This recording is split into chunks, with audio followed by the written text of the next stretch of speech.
Hey, I love you guys, and I'll be praying for you every day in the interim.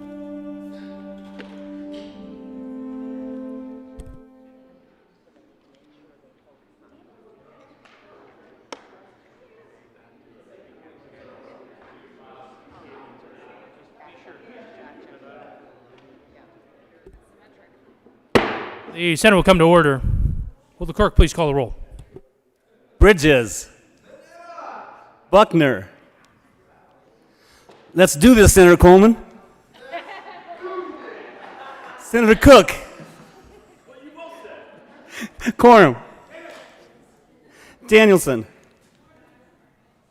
Donovan. Fenberg. Fields. Country Lawyer Gardner. Janal. Senator Gonzalez. Hanson.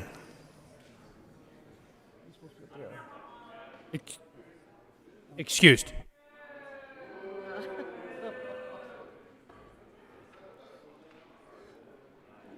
Minority Leader Holbert, how many days?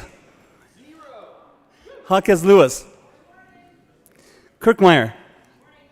Kolker. Lee. Liston. Senator Lundin. Moreno. Pedersen. Hupp Priola. Rankin. Rodriguez. Scott. One last time. Here. Simpson. Smallwood. Good morning, Senator Sonnenberg. Story. Here. Winter. Woodward. Sinzinger. Mr. President. Here. The morning roll call is 34 present, 0 absent, and 1 excused. We have a quorum. Mr. Majority Leader.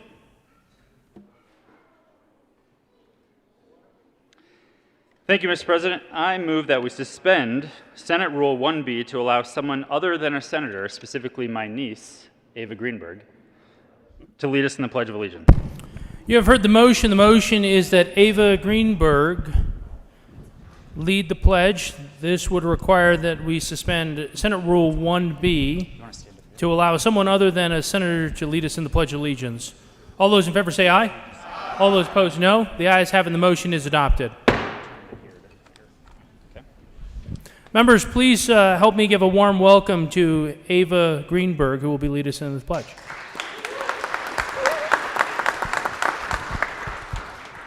Please join me in the pledge. I pledge allegiance to the flag of the United States of America and to the republics for which it stands, one nation, under God, indivisible, and for all. Where do you want to sing from? Approval of the journal. Mr. President, before I approve the journal, I have the final poem of the session, I hope. Mr. President, we hear that this is the last day of the session, we hope. A lot of the bills have been devious and slippery as soap. So let's not be a dope. All those opposed, no. The ayes have it, the motion is adopted. And the good senator from Colorado Springs will be fined not for a limerick, but rather for a poem, $2. And we will gracefully acknowledge Ava Greenberg to come back up and lead us in the pledge, and lead us in the Star Spangled Banner. Sure. Oh, say, can you see by the dawn's early light what so proudly we hailed at the twilight's last gleaming, whose broad stripes and bright stars through the perilous fights o'er the ramparts we watched were so gallantly streaming, and the rockets' red glare, the bombs bursting in air, gave proof through the night that our flag was still there. Oh, say does that star-spangled banner yet wave o'er the land of the free, o'er the home of the brave?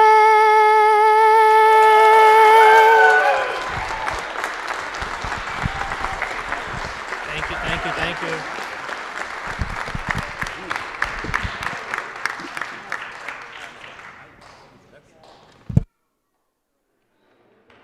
Senate Services. June 8th, correctly printed SJR 26, correctly re-engrossed, Senate Bill 293, correctly revised, House Bills 1266, 1309, 1320, 1324, 1325, 1326, 1327, 1328, 1329, 1330, correctly re-revised, House Bills 1005, 1014, 1101, 1111, 1233, 1250, 1261, 1271, 1285, 1286, correctly enrolled, Senate Bill 158. Message from the House. Two more. June 7th, Mr. President, the House has passed on third reading and transmitted to Riser Statute Senate Bills 233, 261, 232, 175, 262, 172, 87, 246, 190, and 272, amended printed House Journal June 4th. House has passed on third reading and transmitted to Riser Statutes Senate Bill 292 and 281, amended as printed in House Journal June 4th, and amended third reading as printed in House Journal June 7th. The House has passed on third reading and returns herewith Senate Bills 279, 288, 282, 258, 269, 290, 57, 76, and 257. The House has voted to concur in the Senate amendments to House Bills 1141, 1181, 1206, 1242, 1232, 1094, 1278, 1305, 1012, 1069, 1228, 1298, 1208, 1105, 1215, 1229, 1303, 1311, 1312, 1304, and has repassed the bills as so amended. The House has voted to concur in the Senate amendments to HJR 1013 and has repassed the resolution as so amended. The House has adopted the first report of the First Conference Committee in House Bill 1301 and 1251 as printed in House Journal June 4th and has repassed the bills as amended. The House has adopted the first report of the First Conference Committee on House Bill 1007 and 1027 as printed in House Journal June 7th and has repassed the bills as amended. The House has adopted the first report of the First Conference Committee on Senate Bill 248 and as printed in House Journal June 7th and has repassed the bill as so amended. The bill is returned herewith. The House has passed on third reading and transmitted to Riser Statutes Senate Bills 88, 240, 264, 60, and 91 amended as printed in House Journal June 7th. The House has passed on third reading and transmitted to Riser Statutes Senate Bill 137, amended as printed in House Journal June 7th and amended on third reading as printed in House Journal June 8th. The House has passed on third reading and returns herewith Senate Bill 271 and 293. Message from the Reviser. June 7th, message from the Reviser. We herewith transmit without comment as amended Senate Bill 87, 172, 175, 190, 232, 233, 246, 261, 262, 272, 281, and 292.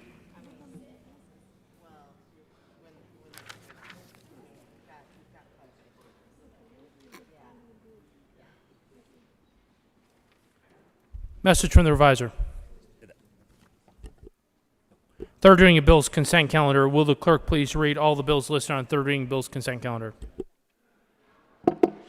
House Bill 1328 by Representative Herod and Van Winkle and Senators Fields and Priola concerning the effective date of Senate Bill 2123. House Bill 1325 by Representative McCluskey and Herod and Senators Zenzinger and Rankin concerning establishing a school finance legislative interim committee to consider changes to the method for funding public schools to improve student achievement and in connection with making appropriation. House Bill 1329 by Representative Gonzalez, Gutierrez, and Woodrow and Senators Holbert and Gonzalez concerning the use of money from the state receives from the federal government under the American Rescue Plan Act of 2021 to make investments in housing to assist persons disproportionately impacted by the COVID-19 Public Health Emergency Fund facing housing insecurity. House Bill 1330 by Representative McCluskey and Ricks and Senators Zenzinger and Kirkmeyer concerning measures to support student success in obtaining post-secondary credentials in connection with making appropriation. House Bill 1327 by Representative Ortiz and Van Winkle and Senators Coker and Woodward concerning the authority of a pass-through business entity to elect to pay state income tax at the entity level and in connection with making appropriation.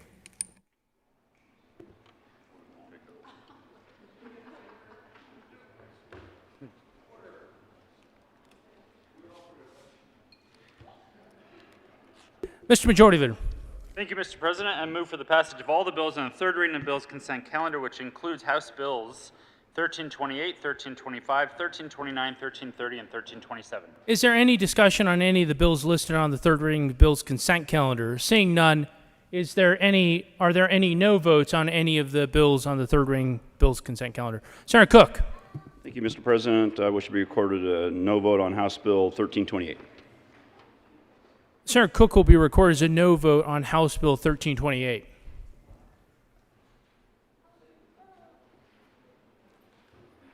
With 34 ayes, 0 noes, 0 absent, 1 excuse, House Bill 1328 is passed. Co-sponsors. Senators Coleman.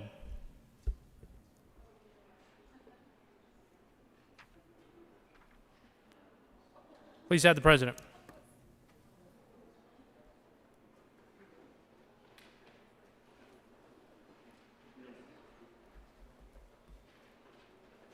Will the clerk, with 34 ayes, 0 noes, 0 absent, 1 excused, House Bill 1325 is passed.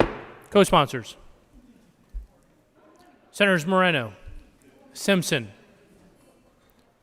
Bridges, Gonzalez, Janal, the Majority Leader, Rodriguez, Lee, Buckner. Please have the President. And Senator Kirkmeyer. Senator Story.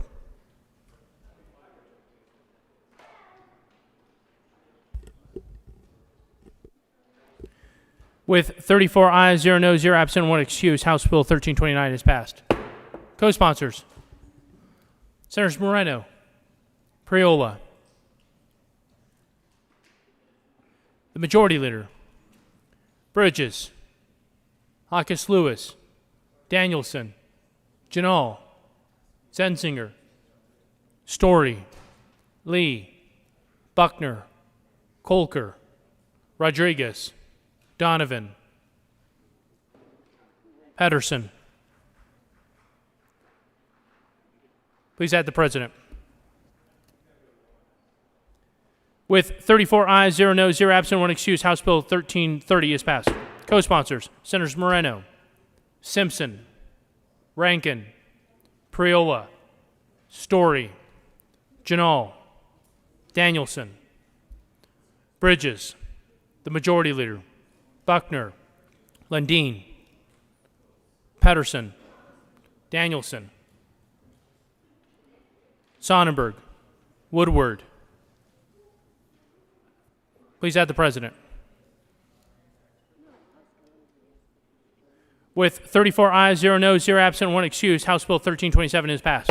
Co-sponsors, Senator Simpson, Priola, Lundeen, the Minority Leader, Cook, Rankin, Rodriguez, Liston, Smallwood, Kirkmeyer, Heisey,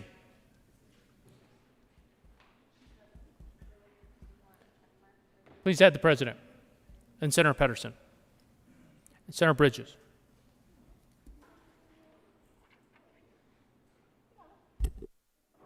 Senator Priola. Thank you, Mr. President. I apologize, but I need to ask to be added as a co-sponsor on House Bill 1325. Senator Priola will be added as a co-sponsor on House Bill 1325. Senator Woodward. Thank you, Mr. President. I too wish to be recorded as a co-sponsor of 1325. Senator Woodward will be recorded as a co-sponsor on House Bill 1325. Third reading of bill's final passage. Will the clerk please read the title to House Bill 1321?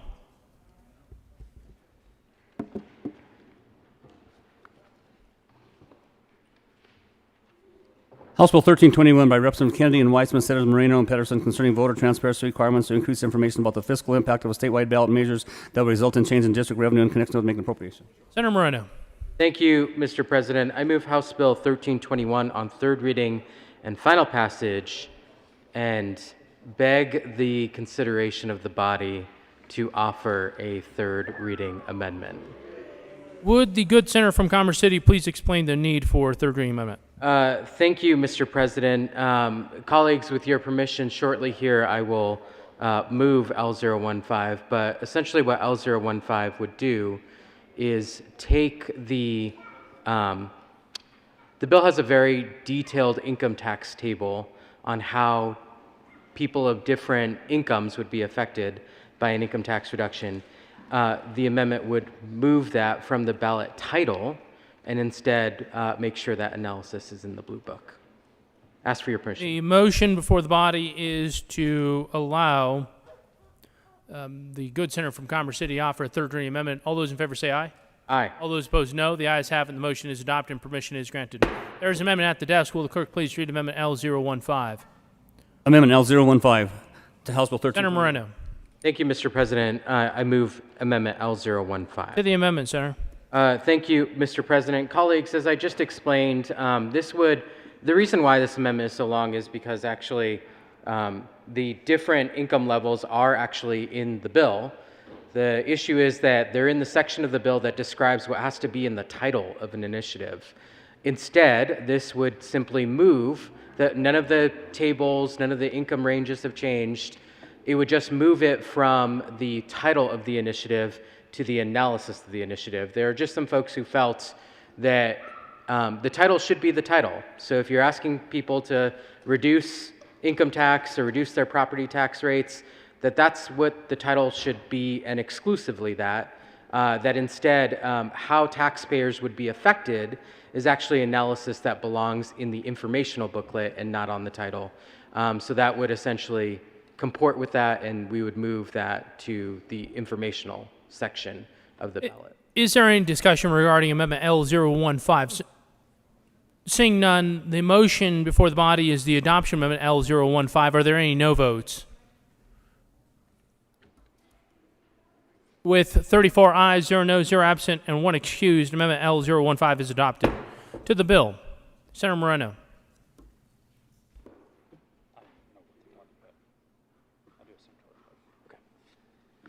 Mr. Majority Leader. Thank you, Mr. President. I request the senatorial 5. The Senate will stand in senatorial 5.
The Senate will return back to order. Mr. Majority Leader. Thank you, Mr. President. I move House Bill 1321 lay over to the bottom of the third reading of bill's calendar.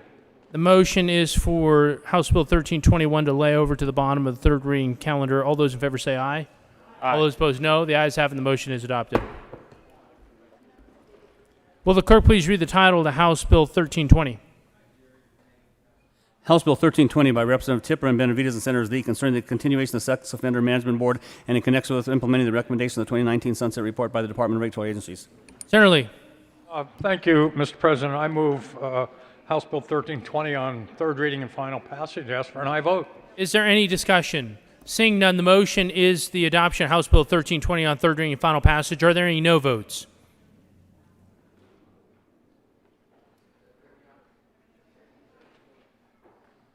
With 34 ayes, 0 noes, 0 absent, 1 excuse, House Bill 1320 is passed. Co-sponsors.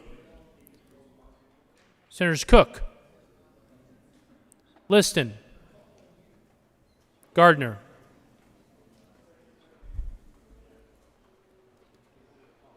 will the clerk please read the title to House Bill 1326?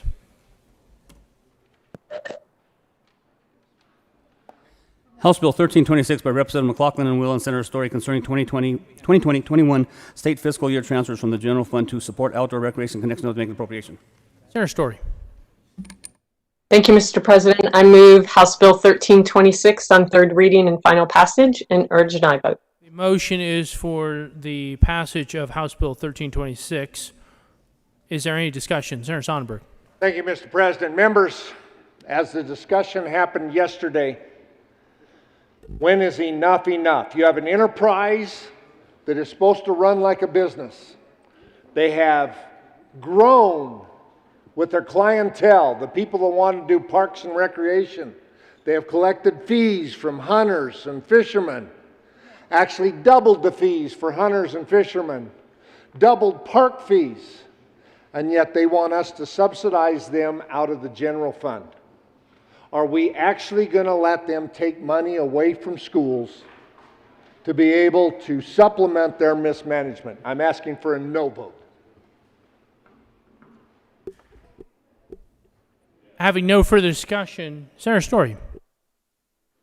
Thank you, Mr. President.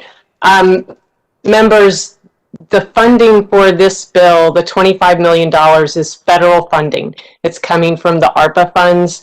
And this is all about backlog of maintenance and infrastructure and providing better experience during these times where there's much greater visitation than there has been. So providing additional temporary staff to fill in at gates and trash collection and bathroom cleanings and those kinds of things, as well as helping out to ensure that communities that are disproportionately impacted have an opportunity to get out to our parks as well. So I urge an aye vote on this bill. With no further discussion, the motion is the passage of House Bill 1326. Are there any no votes? Mr. Minority Leader, Senators Sonnenberg, Coram, Lundin, Cook, Liston, Gardner, Woodward, Smallwood, Kirkmeyer, Bridges, Scott. Senator Bridges. Thank you, Mr. President.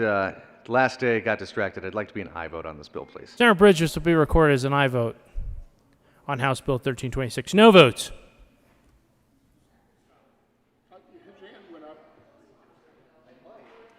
With 23 ayes, 11 no votes, 0 absent, and 1 excused, House Bill 1326 is passed.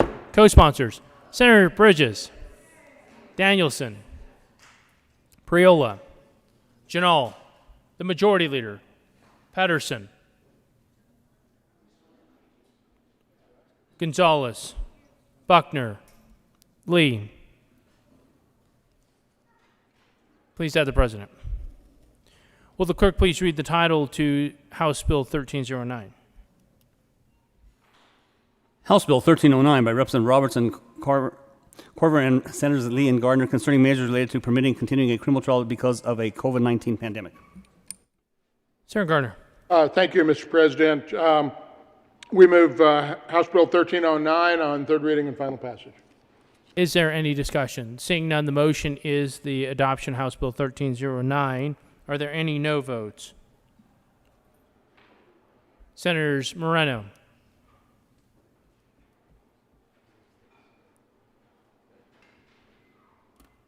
Gonzalez. With 32 ayes, 2 no votes, 0 absent, and 1 excuse, House Bill 1309 is passed. Co-sponsors. Senators Woodward, Sonnenberg, Priola, Heisey, Kirkmeyer, Rankin,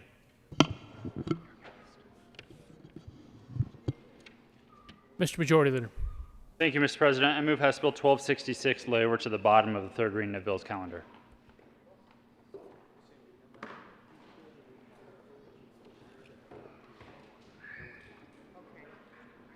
The motion is to lay over House Bill 1266 to the bottom of the third readings calendar. All those in favor say aye. All those Aye. opposed, no. The ayes have it, and the motion is adopted. And House Bill 1266 will move to the bottom of the third reading calendar. Will the clerk please read the title of House Bill 1324? House Bill 1324 by Representative Pelton, Roberts, Senators Rodriguez, and Heisey concerning measures to facilitate the use of innovative energy technologies by investor-owned utilities in Colorado in connection with authorizing the Public Utilities Commission to review and approve investor-owned utilities applications for low-emission innovative energy technologies based on meeting specified criteria. Senator Rodriguez. Thank you, Mr. President. Colleagues, this might be my first time. I have to ask for a third reading amendment. Would the good senator from Denver please explain to the body why we should give you permission to offer a third reading amendment? You were all here less than 12 hours ago of the debacle that was the second reading amendment and the cows of this bill. There was plenty of conversations. The sponsors of some of the amendments said that there needed to be some tweaks. I didn't call out any names. There needs to be some tweaks and some clarifications on the wording, so we'd like to do a third reading amendment. The motion is to allow the good senator from Denver permission to offer a third reading amendment. All those in favor say aye. All those opposed, no. The ayes have it, and the motion is adopted and permission is granted. There is an amendment at the desk. Will the clerk please read Amendment L022? Amendment L022 to House Bill 1324 by Senator Rodriguez. Amend revised bill. Senator Rodriguez. Thank you, Mr. President. This amendment, I move L022. To the amendment, Senator. It is a clarifying amendment, clarifying with some of the wording that we put in that some of these decisions need to be made by the PUC, and another clarification is some of the definitions to add in solar generation facility, added wind or other generation type services. Is there any discussion? Mr. Majority Leader. Thank you, Mr. President. Although I'm a little offended that I was referred to as a debacle. It was my debacle. I see this as a good amendment. I think it adds some of the clarification on the amendments that we did yesterday evening. Specifically, one of the amendments I offered was about comparing the rate of return for these innovative investments in saying that they should be not more than the rate of return on something like photovoltaic, so solar.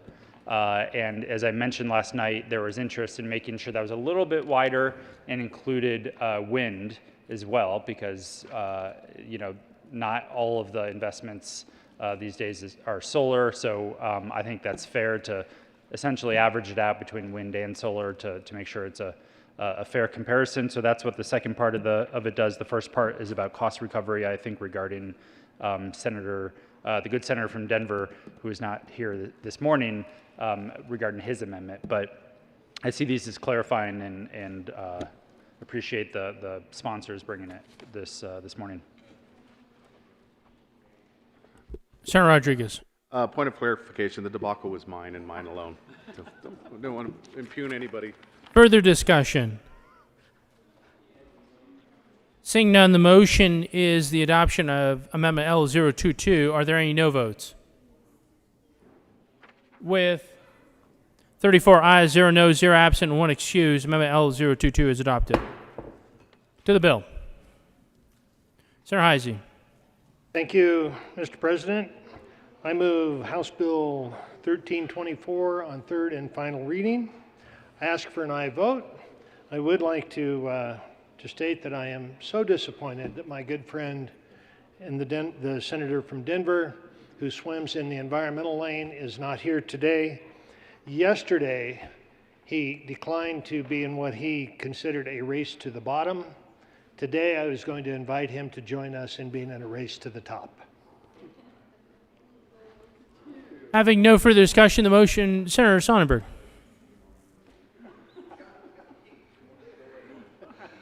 Thank you, Mr. President.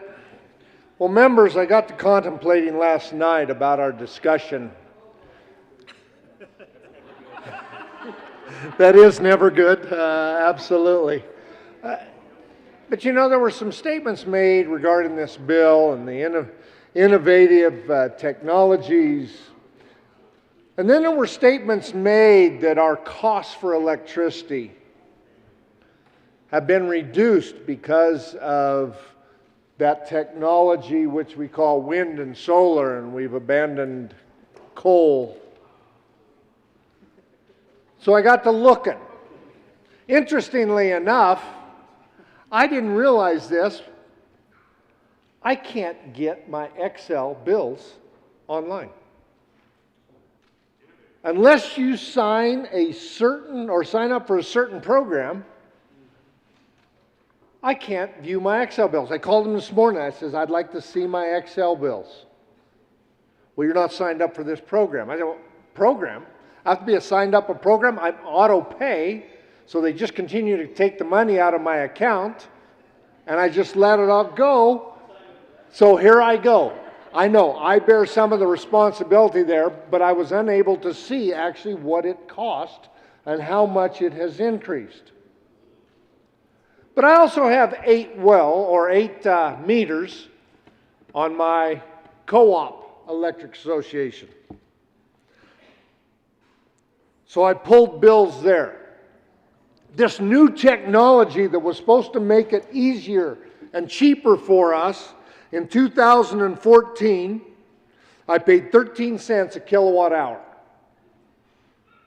Now, many of you with Excel are going, oh my, we're only paying 11 or so at that point. And I get that. And I have argued that for years, why we would exempt co-ops from this type of mandate, because it costs us more. In 2017, that price had went up to 14.8 cents a kilowatt hour. Last month, I paid 17.7 cents a kilowatt hour, an increase of about 33% over the last 7 years. Because of this new technology that we said would make it cheaper for us to be able to heat our homes and have electricity. That's been all talk, obviously. For us to be able to fund and put the burden on ratepayers by allowing exploration and not making the stakeholder, or not making the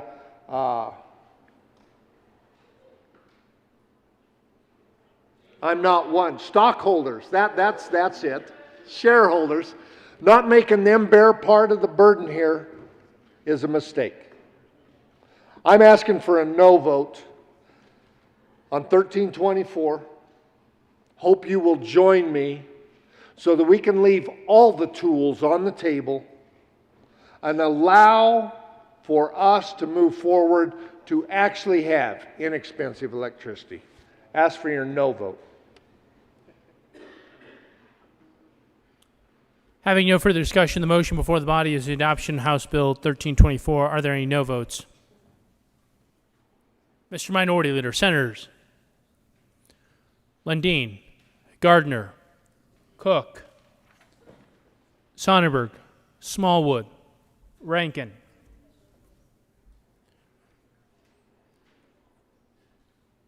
Scott.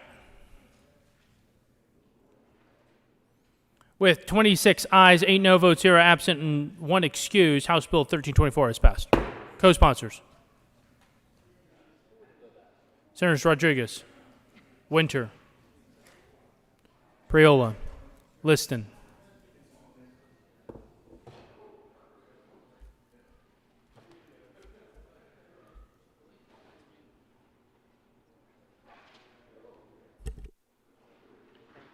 Co-sponsors. Story. Gonzalez.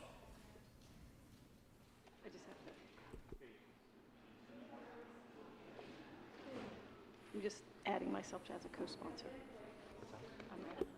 And Senator Buckner on 1324. Yeah.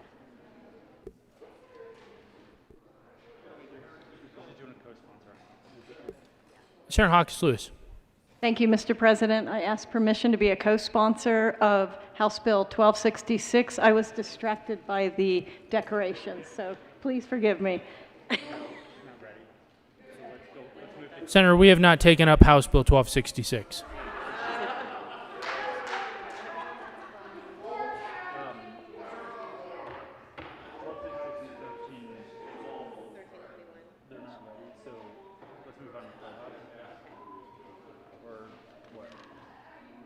We could do Simpson. We could do Simpson's resolution. I kind of like doing CNIP's resolution. Seems like a good idea.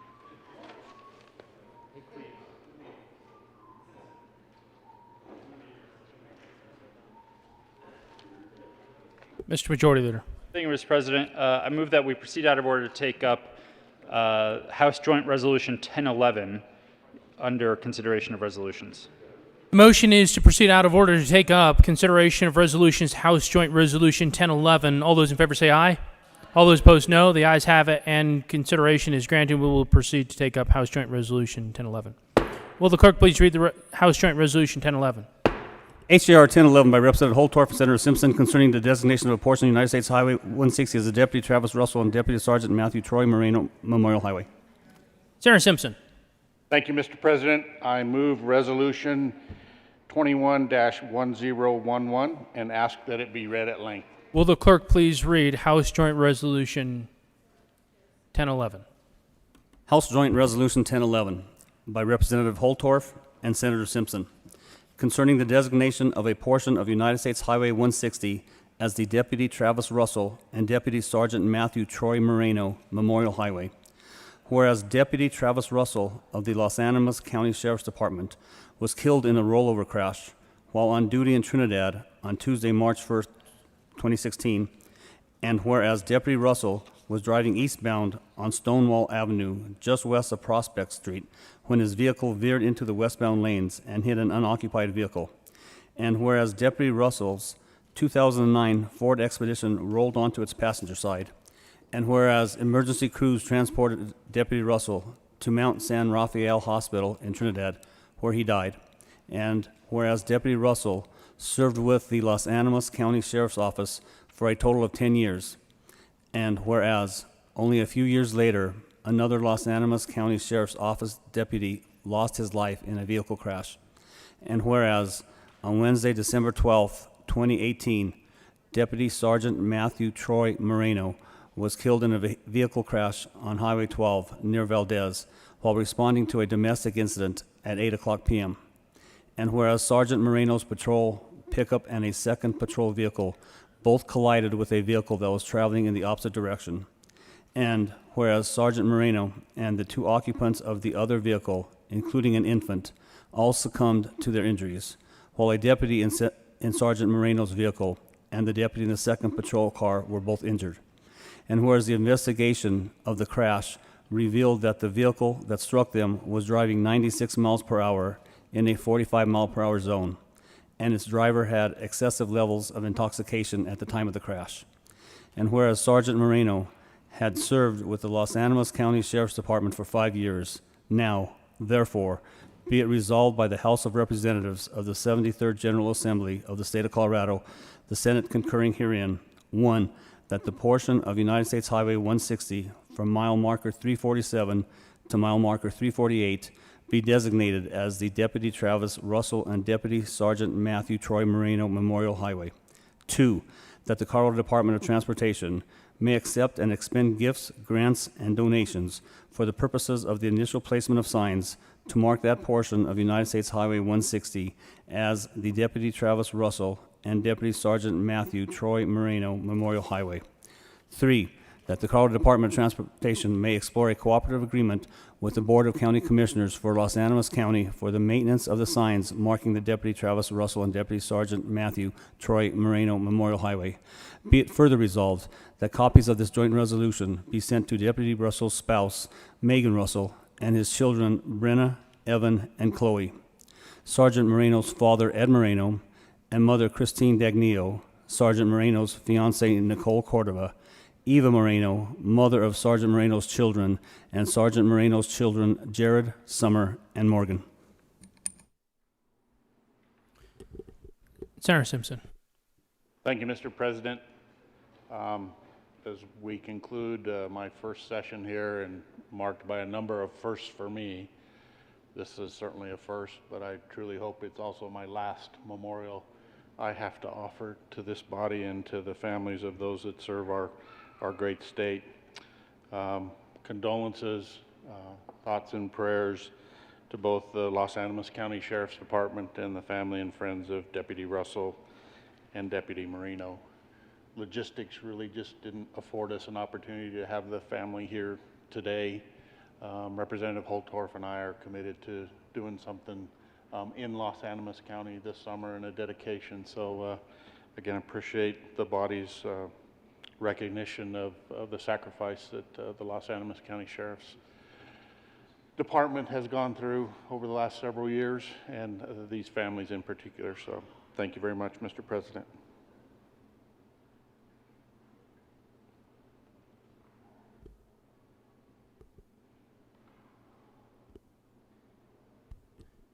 Is there further discussion?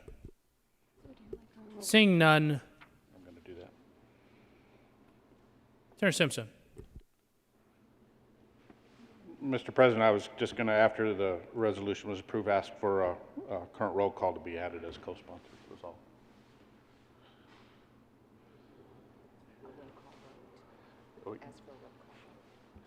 But do we need to do the motion for the adoption of it first? I need to do that? Just request a roll call vote. But we haven't done the motion to adopt it yet. That's what the roll call vote is. Okay. Senator Simpson. Thank you, Mr. President. I request the current roll call be added as A roll call vote has been requested. Will That's the what I- will that's the what- clerk please poll the senators? Another first. Bridges. Excused. Thanks. Bridges excused. Buckner. Buckner, aye. Coleman. Coleman, aye. Cook. Cook, aye. Coram. Coram, aye. Danielson. Danielson, aye. Donovan. Donovan, aye. Fenberg. Fenberg, aye. Fields. Fields, aye. Gardner. Gardner, aye. Janal. Janal, aye. Gonzalez. Hanson, excused. Heisey. Heisey, aye. Holbert. Holbert, aye. Hawkes Lewis. Hawkes Lewis, aye. Kirkmeyer. Kirkmeyer, aye. Colker.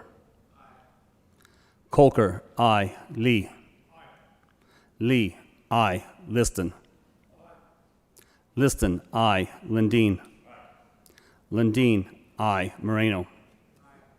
Moreno, aye. Pedersen.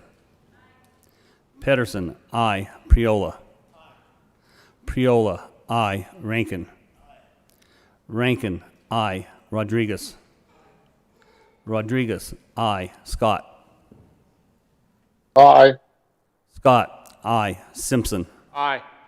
Simpson, aye. Smallwood. Smallwood, aye. Sonnenberg.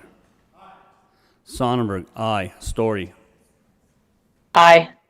Story, aye. Winter. Winter, aye. Woodward. Woodward, aye. Zenzinger. Zenzinger, aye. Bridges.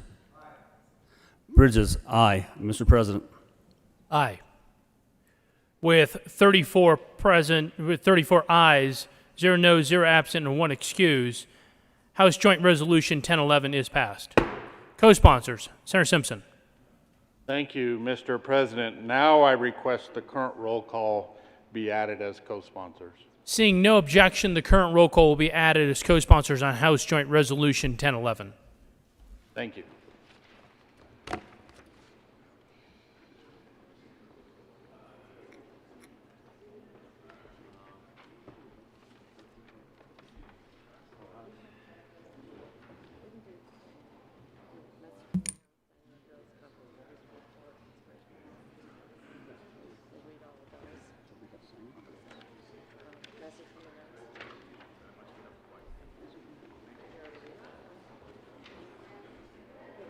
Senate will stand in a brief recess.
The Senate will come back to order. Message from the reviser.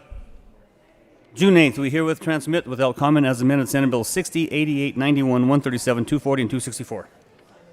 Signing of bills. June 8th, the President has signed Senate Bill 119 and 260. Conference committees to report. First report on Second Conference Committee on House Bill 1065. This report amends the re-engrossed bill. To the President of the Senate and the Speaker of the House of Representatives, your Second Conference Committee appointed House Bill 21-1065 concerning the authority of a private employer to adopt a veterans preference employment policy while hiring new employees has met and reports that is agreed upon the following: that the Senate recede from its amendments made to the bill as the amendments appear in the re-revised bill, and that the following amendments be substituted therefore. Respectively submitted, House Committee Representatives Ortiz, Chair; Benavides; Senate Committee Garcia, Chair; Hawkins Lewis. Consideration of House amendments. Will the clerk please read the title to Senate Bill 087? Senate Bill 87 by Senator Danielson and Moreno and Representative McCormick and Caraveo concerning the agricultural workers' rights and in connection therewith making an appropriation.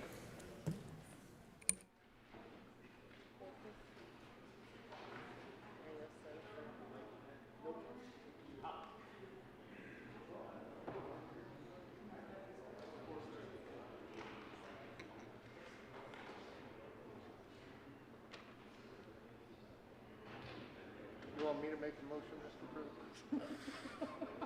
I know what it might.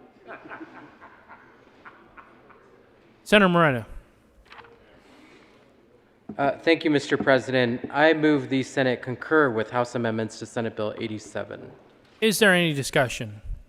The motion is that the Senate concur with House amendments on Senate Bill 087. Senator Danielson. Thank you, Mr. President. Thank you so much, colleagues.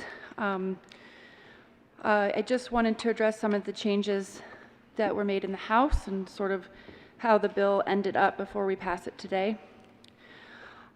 We did make some changes in the House around the the herder wage, little baby Davis. I might get a fine for that. He's very distracting, sir. I apologize.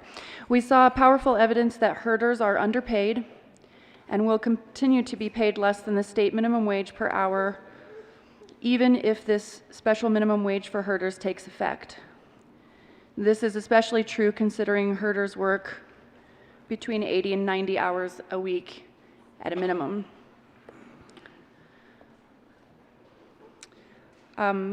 I think that my colleague from Commerce City wanted to address some of the issues around the changes we made regarding enforcement. Senator Moreno. Thank you, Mr. President.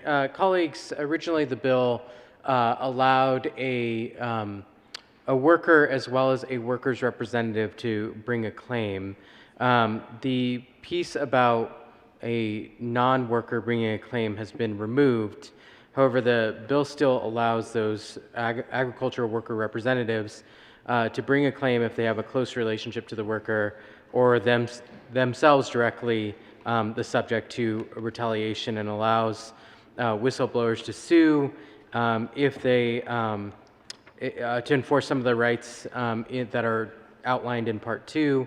The amendment also specified that any amounts recovered by whistleblowers or key service providers should be dispersed to the workers themselves. So that was a change that was done in the House as well. Is there further discussion? Senator Danielson.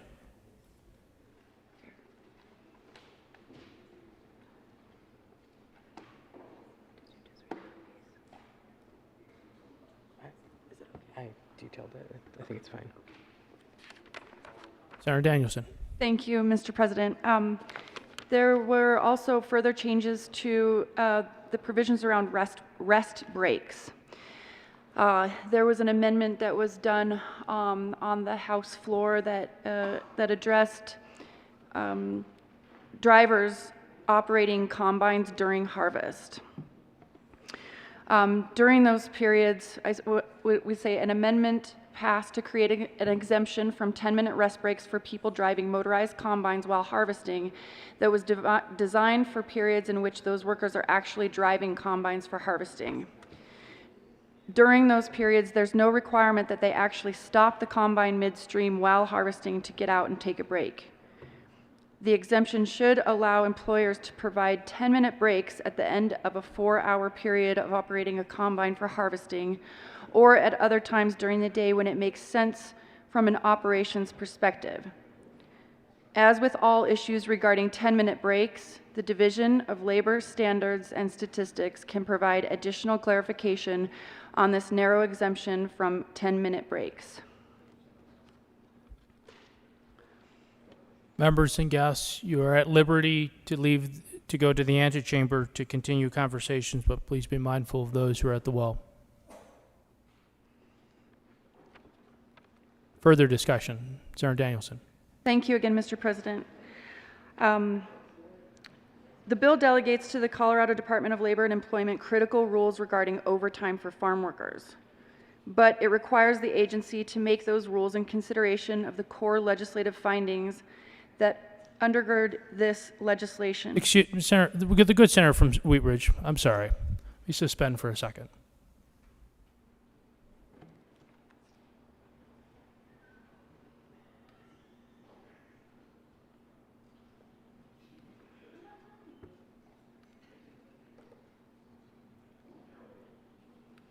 The good senator from Wheat Ridge is recognized.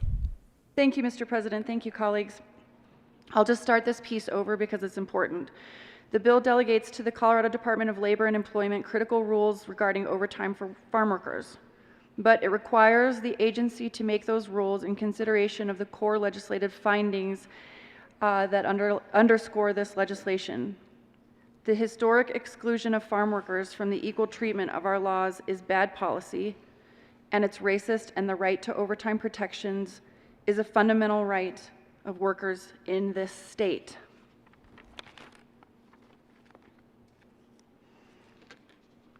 Senator Moreno. Thank you, Mr. President. Colleagues, there were a variety of concessions that you can see that have been outlined that were made in the House. A variety of the provisions of this bill have gone to rulemaking, and I just want to explicitly state that, you know, the advocates certainly look forward to a fair and just rulemaking process, working with the executive branch, because many of the original provisions of the bill are now delegated to that process, and it's really important to get this right. Is there further discussion? Seeing none, the motion before the body is that the Senate concur with House amendments on Senate Bill 087. Are there any no votes? With 34 ayes, 0 noes, 0 absent, 1 excuse, that motion is adopted. Senator Danielson. Thank you, Mr. President. We move for the repassage of Senate Bill 87 on third reading and final passage. The motion is for the repassage of Senate Bill 087. Is there any discussion? Senator Sonnenberg. Thank you, Mr. President. Well, members, what you just voted on when the concurrence were some of, or at least versions of amendments I offered over here in the Senate, so it did make it a little bit better. But here's what wasn't addressed that's a huge issue. Let me start with H-2A workers. Our federal grazing leases on federal lands require 2 people to be as part of that management team. The rules regarding the pandemic and the housing only allows for 1 person to be in a unit or one of those trailers. But yet our grazing lease will not allow 2 trailers or 2 homes.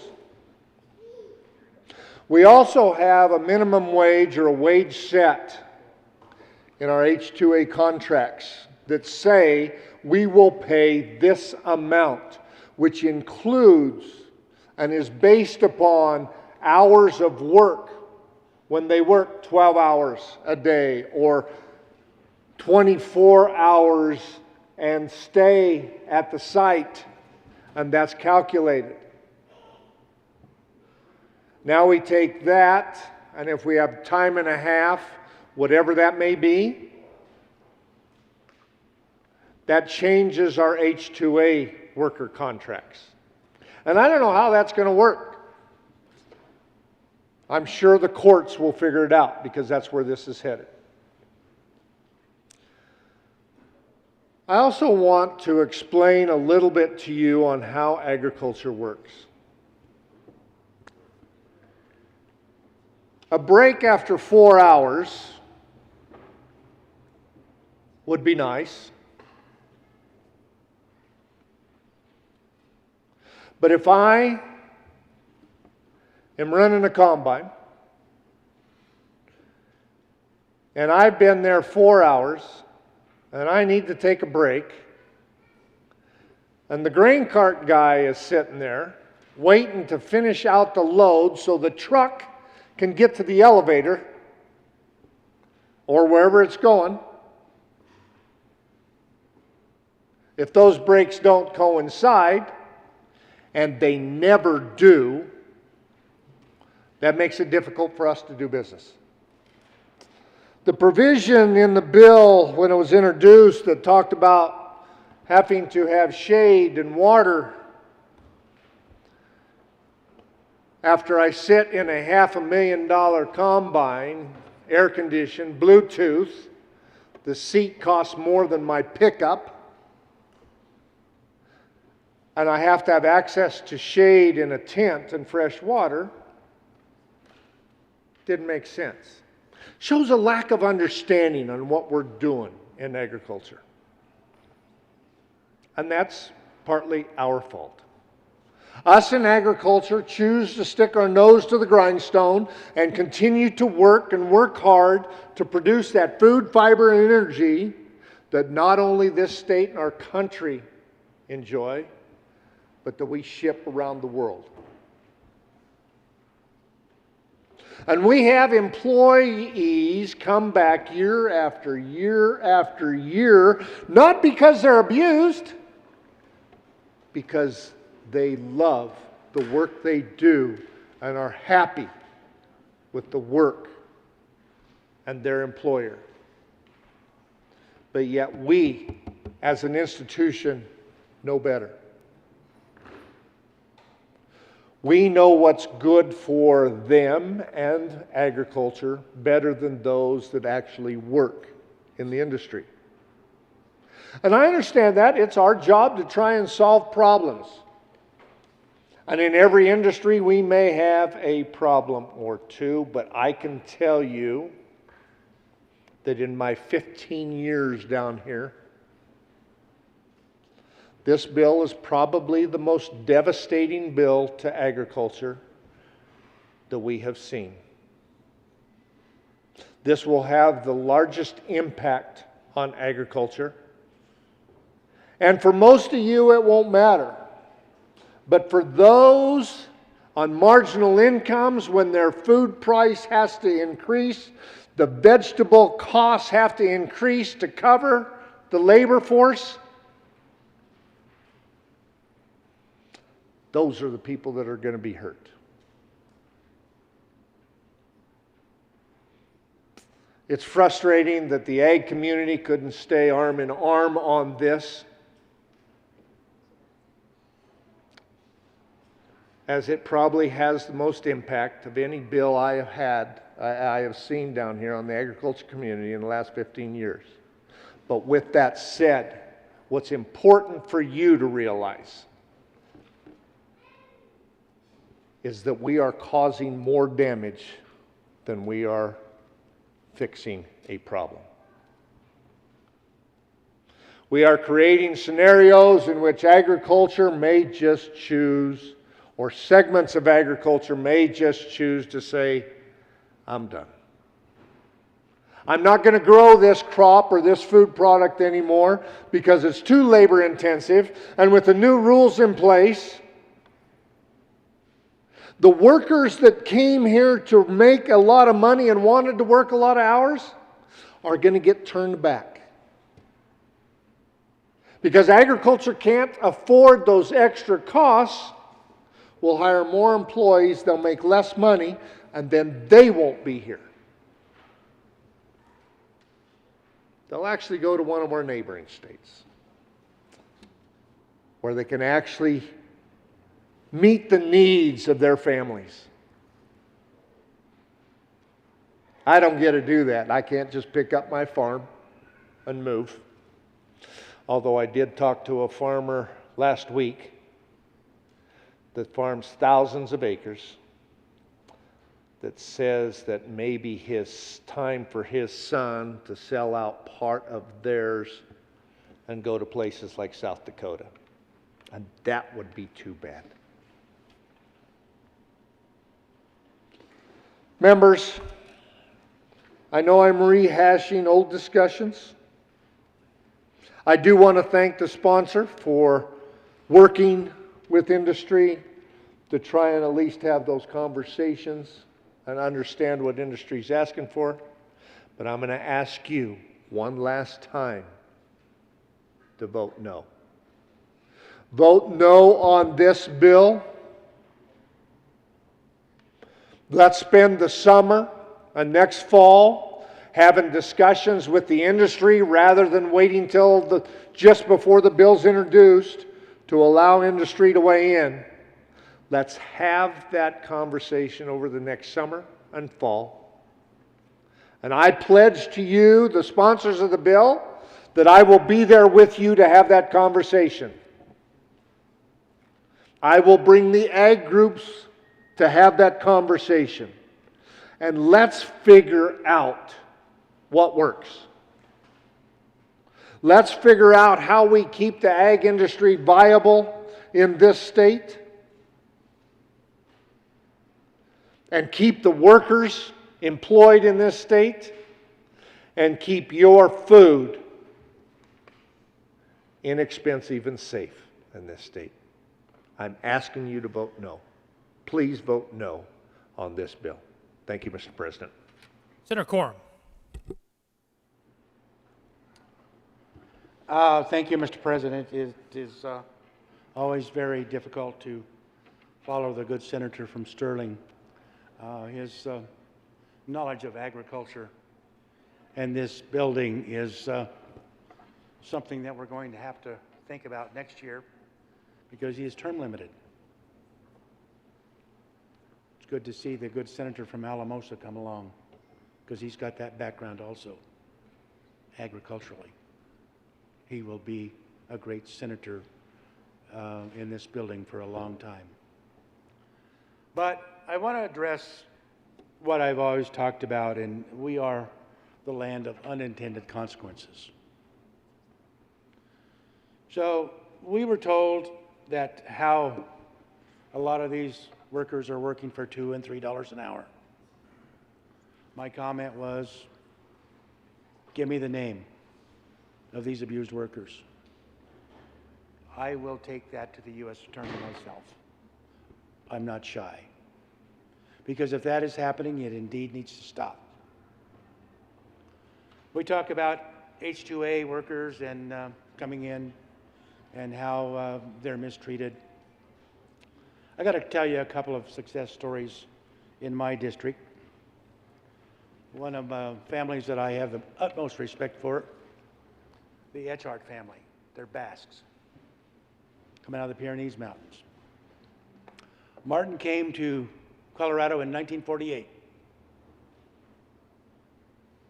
Talking to him over the years, he said, I never went to town for 5 years. All of my money was put back. My food, my shelter, my clothing was all furnished. Everything I earned went in my pocket. Similar story with the Inda family, also Basques, came to my region. And if you look around the western Colorado, the Inda name is huge in the sheep industry. Etchart's name is huge in the industry in western Colorado and Wyoming, both families.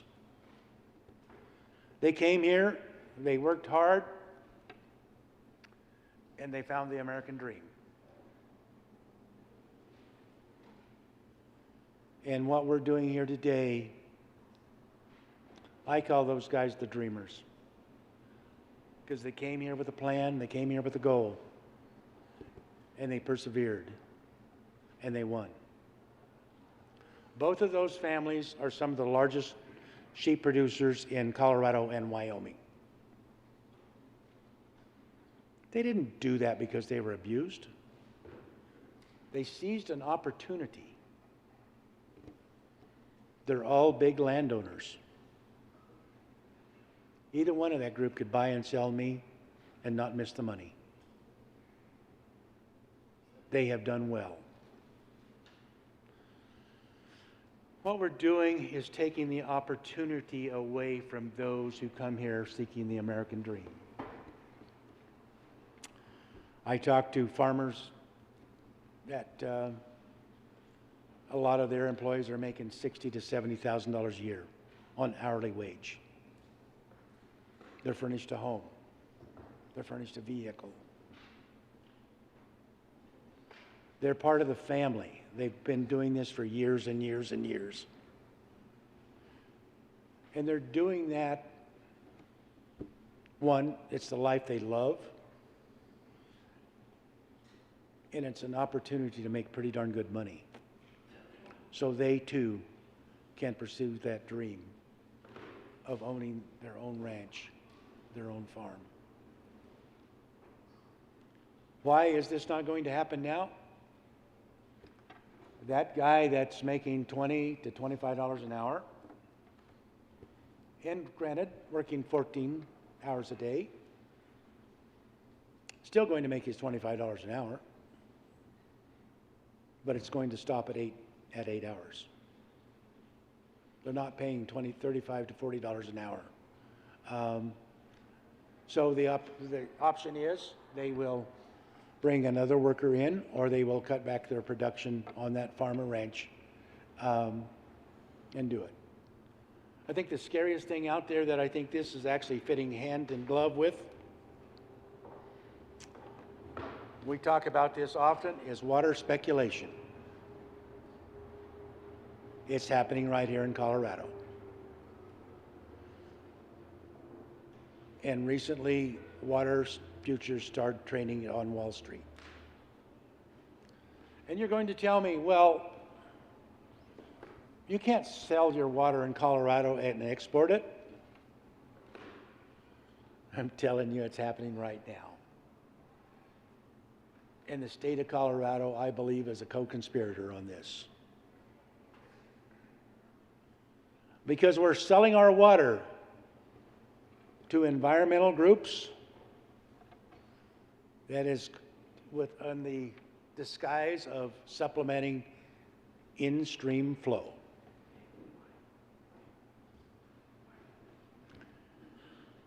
I don't know of a river or a stream that starts in Colorado and ends in Colorado. All that water is going to another state. I'm on the western slope where we have 85% of the water.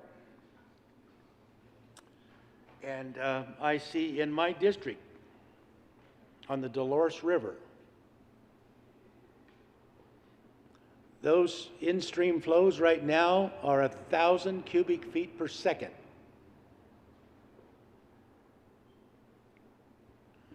That's what the Gunnison Tunnel carries. And that irrigates 85,000 acres.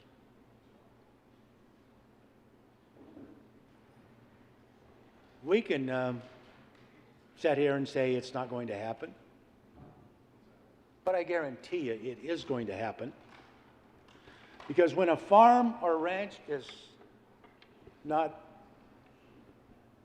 making it, financial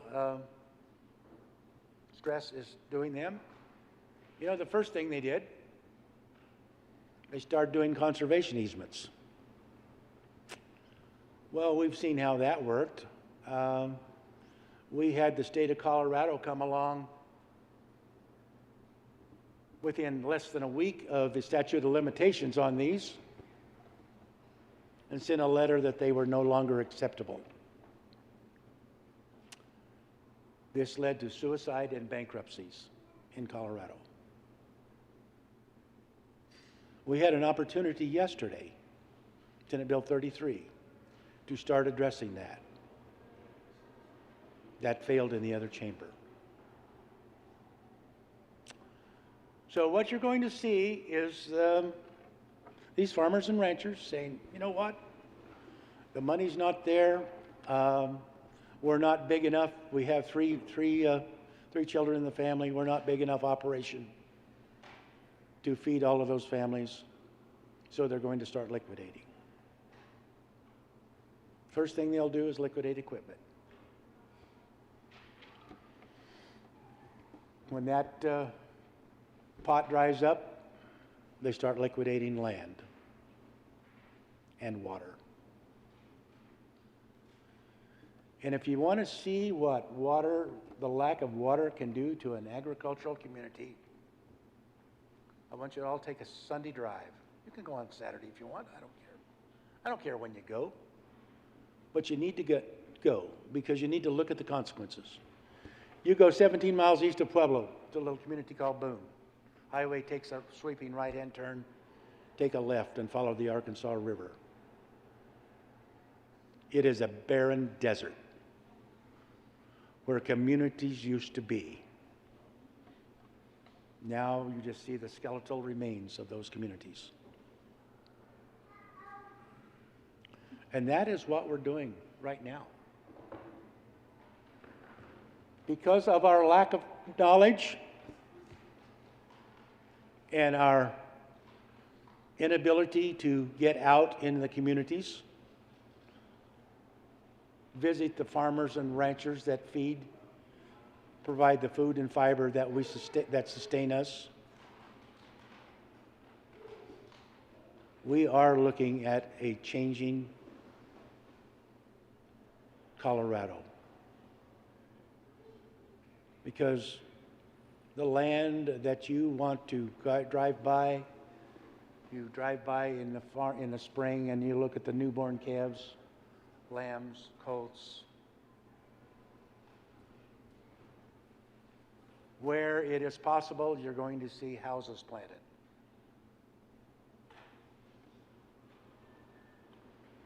When you get too far from the metropolitan area, you're going to see a barren desert.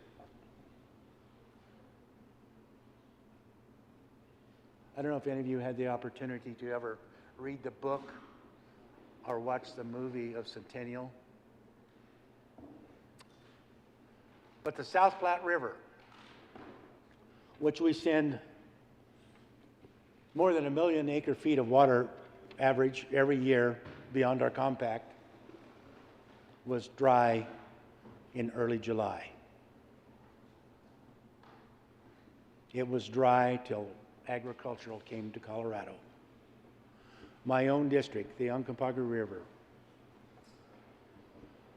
came into, people had high hopes, came in of wanting to provide food and fiber for the mining communities. Quickly realized that the river was dry in July. So they built the Gunnison Tunnel, I previously told you about. Brought the 1,000 cubic feet per second out of the Gunnison River to that valley. And an economy boomed. But that area is in dire strait of agricultural people saying, I can't pay the wage, so I'm planting houses. One of my business partners just bought 132 acres just on the edge of Montrose.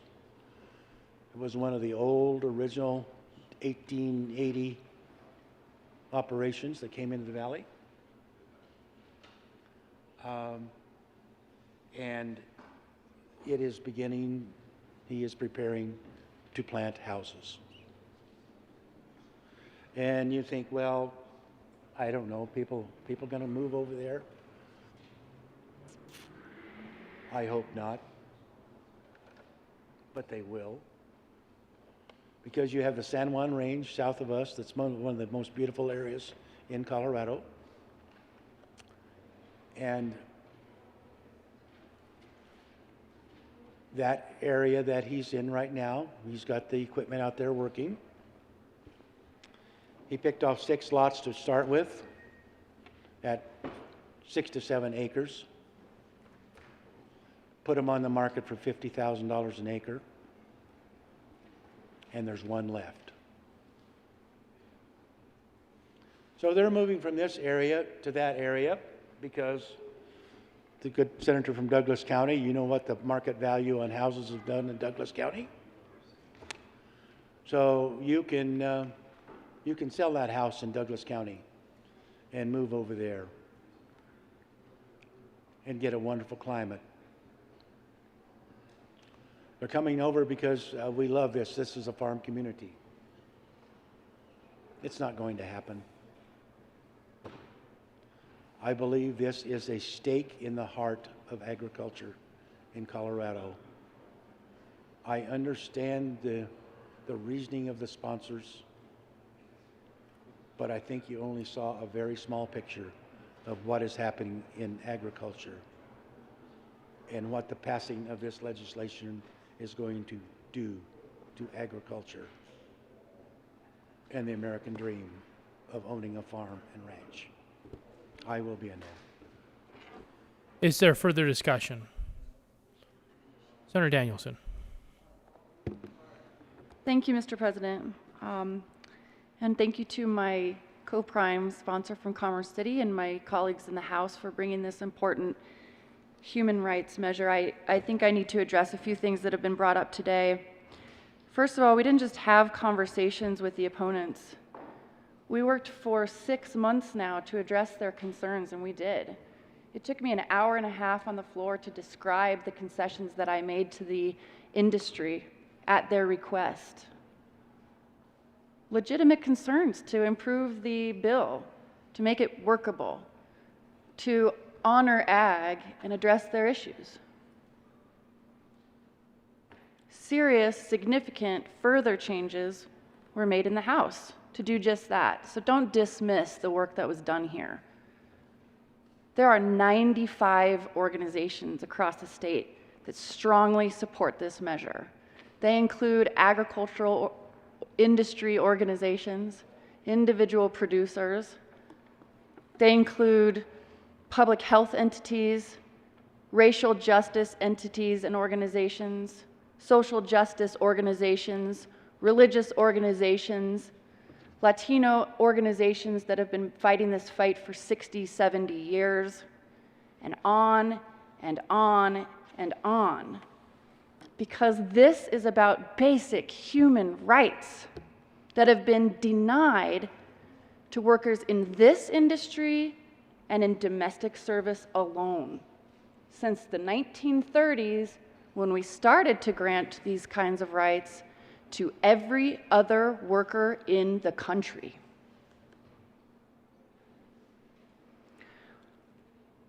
A stake in the heart of agriculture,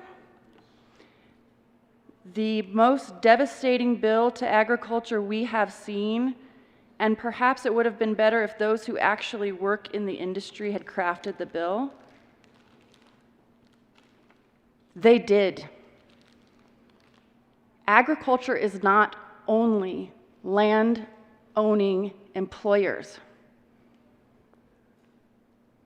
There are 50,000 workers in the state that drive this multi-billion-dollar industry. 50,000 people.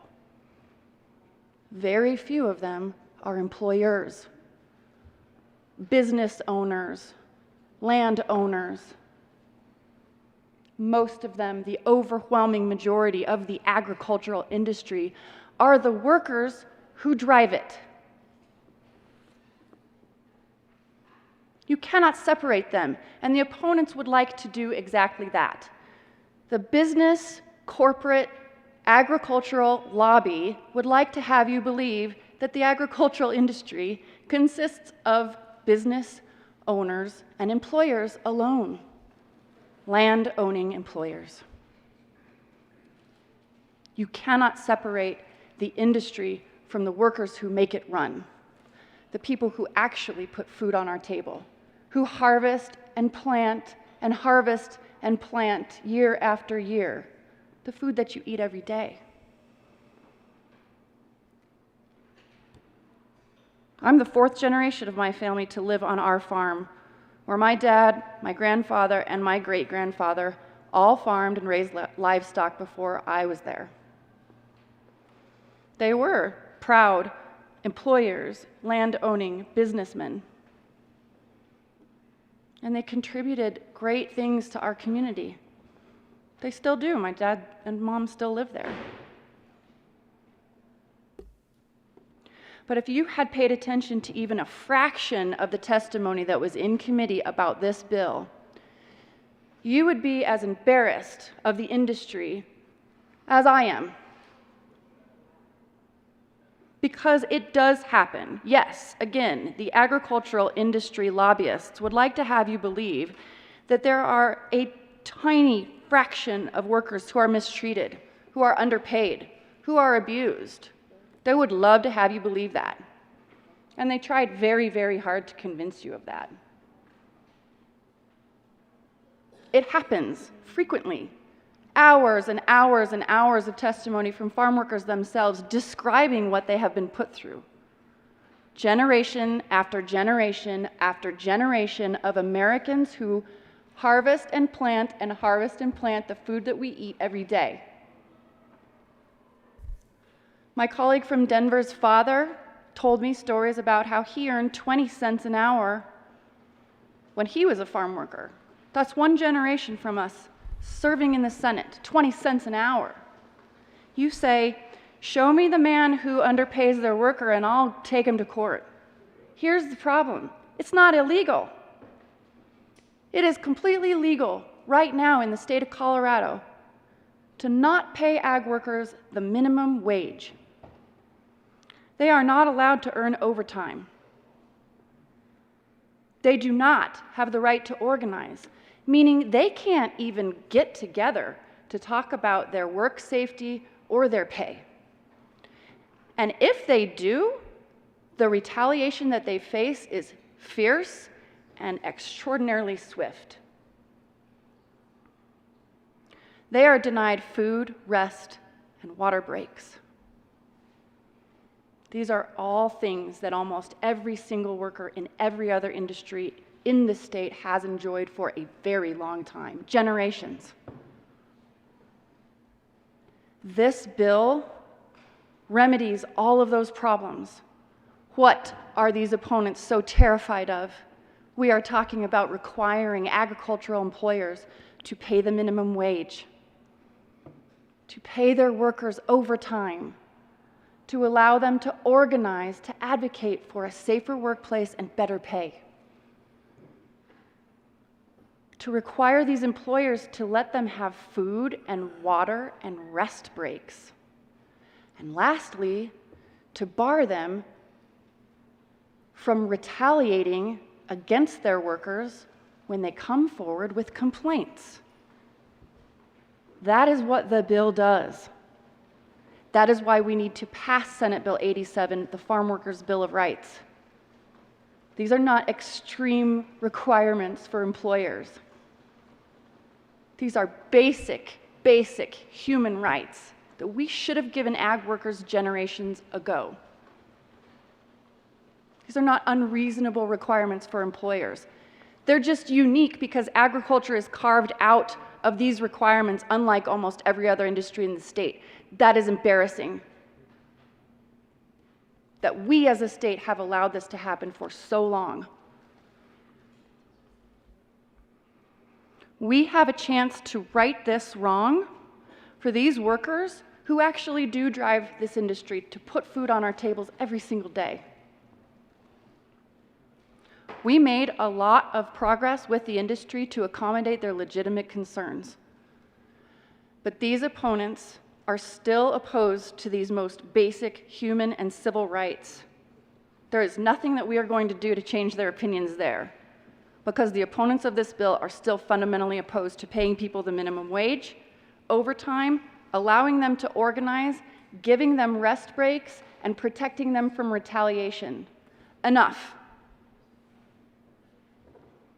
Please vote yes on the Ag Workers' Bill of Rights, Senate Bill 87, and right the wrongs that have been committed against these workers for generations on end.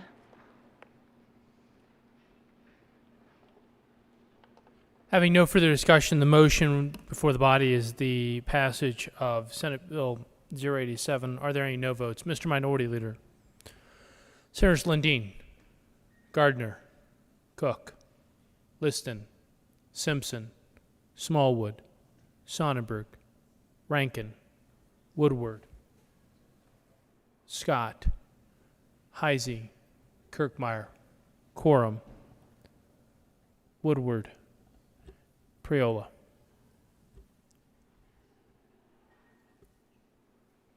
With 19 aye votes, 15 no votes, 0 absent, and 1 excuse, Senate Bill 087 is repassed.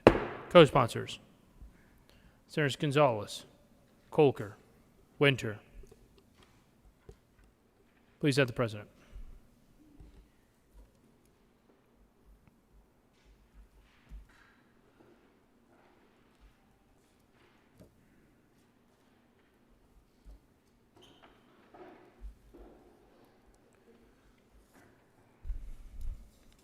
Will the clerk please read the title to Senate Bill 172?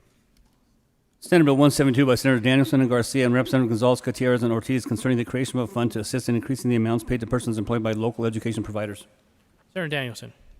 Thank you, Mr. President. I move that the Senate adopt House amendments to Senate Bill 172. The motion is that the Senate concur with House amendments on Senate Bill 172. Are there any no votes?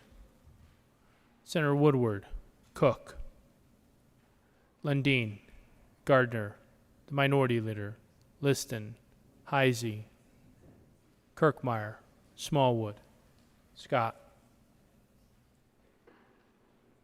Sonnenberg, Quorum. With 22 ayes, 12 no votes, 0 absent, 1 excused, that motion is adopted. Senator Danielson. Thank you, Mr. President. I move for the repassage of Senate Bill 172. The motion is for the repassage of Senate Bill 172. Are there any no votes? Senators Lundin, Mr. Minority Leader, Senators Gardner, Cook, Liston, Rankin, Smallwood, Woodward, Scott, Simpson, Heisey, Sonnenberg, Kirkmeyer, quorum.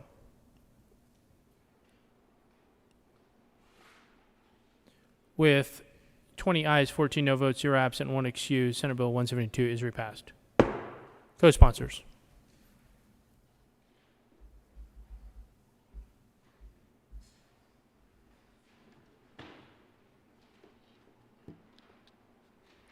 Mr. Majority Leader.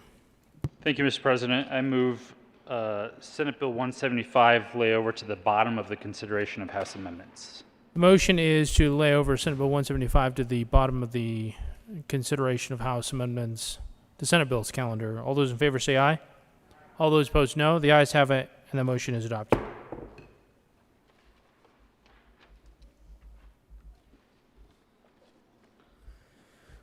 Will the clerk please read the title to Senate Bill 190? Senate Bill 190 by Senators Rodriguez and Lundin and Representative Duran and Carver concerning additional protection of data relating to personal privacy. Senator Rodriguez. Thank you, Mr. President. I move that the Senate concur with the amendments adopted in the House. Boo.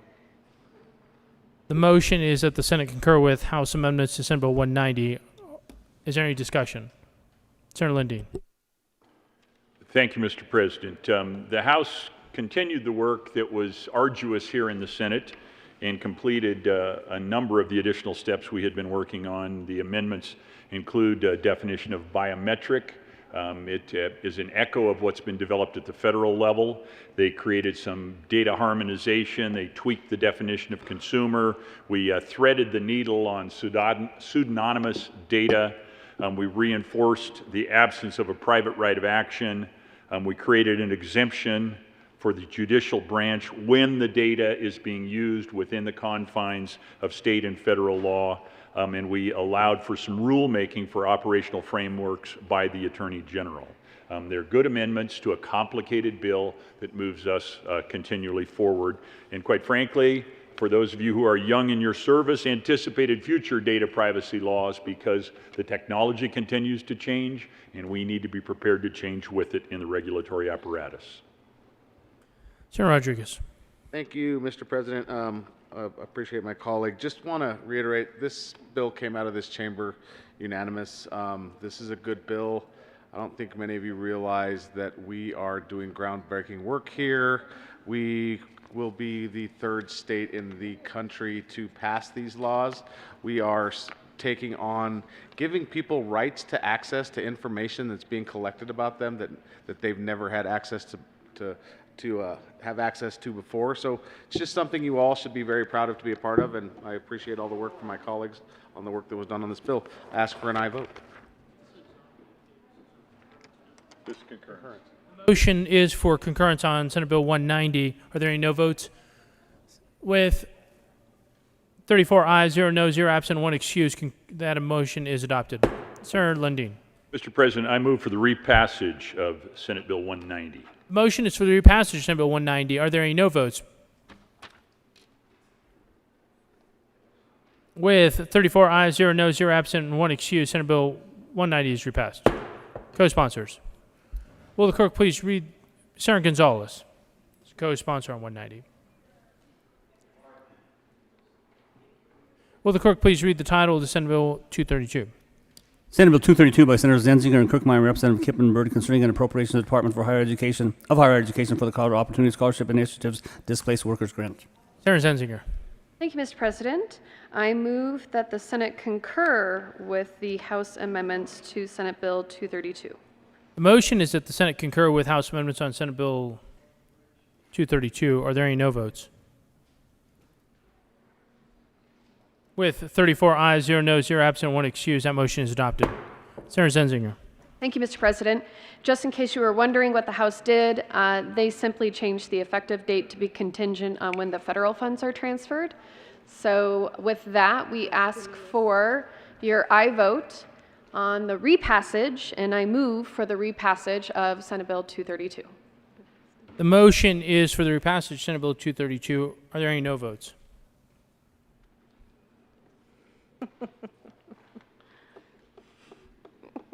With 34 ayes, 0 noes, 0 absent, 1 excused, Senate Bill 232 is repassed. Co-sponsors. Senator Penderson. Mr. Minority Leader. Will the clerk please read the title to Senate Bill 233? Senate Bill 233 by Senators Rodriguez and Hansen, Representative Benavides and Gonzalez Gutierrez concerning functions of the Division of Unemployment Insurance and in connections therewith requiring a feasibility study concerning a wage replacement program making appropriation. Senator Rodriguez. Thank you, Mr. President. I move that the Senate concur with the House amendments on Senate Bill 233. The motion is for concurrence on Senate Bill 233. Are there any no votes? With 34 ayes, 0 noes, 0 absent, and 1 excused, that motion is adopted. Senator Rodriguez. Thank you, Mr. President. I move for the adoption of 233 on third reading and final passage and ask for an aye vote. Is there any discussion? Seeing none, the motion is the repassage of Senate Bill 233. Are there any no votes? Senator Smallwood. Mr. Minority Leader. Senators Cook, Lundin, Gardner, Simpson, Scott, Woodward, Kirkmeyer, Corum, Rankin, Priola, Liston, Heisey, Sonnenberg. With 19 ayes, 15 no votes, 0 absent, and 1 excused, Senate Bill 233 is repassed. Co-sponsors.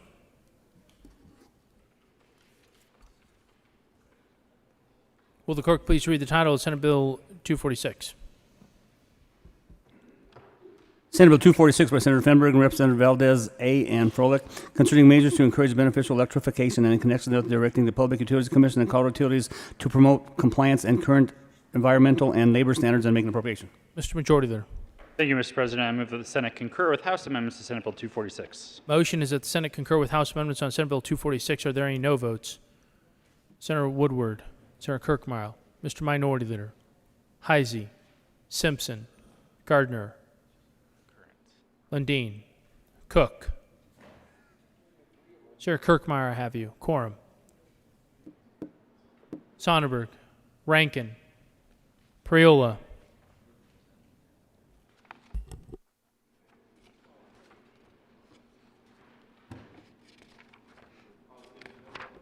Scott. With 21 ayes, 13 no votes, 0 absent, 1 excused, the motion is adopted. Mr. Majority Leader. Thank you, Mr. President. I'm not sure why everybody was so opposed to adding an appropriation, because that's all they did over there. But, Mr. President, I move for the repassage of Senate Bill 246. Motion is for the repassage of Senate Bill 246. Are there any no votes? Senator Smallwood, Rankin, Mr. Minority Leader, Senator Scott, Cook, Gardner, Liston, Heisey, Simpson, Kirkmeyer, Woodward, Sonnenberg, Corum, Lundin. With 20 ayes, 14 no votes, 0 absent, 1 excused, Senate Bill 246 is repassed. Co-sponsors. Will the clerk please read the title to Senate Bill 261? Senate Bill 261 by Senators Fenberg and Priola and Representative Valdez A. and Amabile concerning measures to increase the deployment of renewable energy generation facilities to meet Colorado's energy needs and in connection therewith raising the allowable capacity of customer-sided renewable energy generators facilities, giving customers additional options for increasing the scale and flexibility of new installations and making appropriation. Mr. Majority Leader. Thank you, Mr. President. I move that the Senate concur with House amendments to Senate Bill 261. The motion is that the Senate concur with House amendments on Senate Bill 261. Is there any discussion? Senator Priola. Thank you, Mr. President. And members, I read the amendments on this side of the aisle. They're fine, so you can vote yes on concur. Okay. All right. The motion is the concurrence with Senate with House amendments on Senate Bill 261. Are there any no votes? Mr. Minority Leader, Senators Cook, Gardner, Lundin. I told you to keep your mouth. Liston, Scott, Kirkmeyer, Smallwood, Corum, Sonnenberg, Heisey.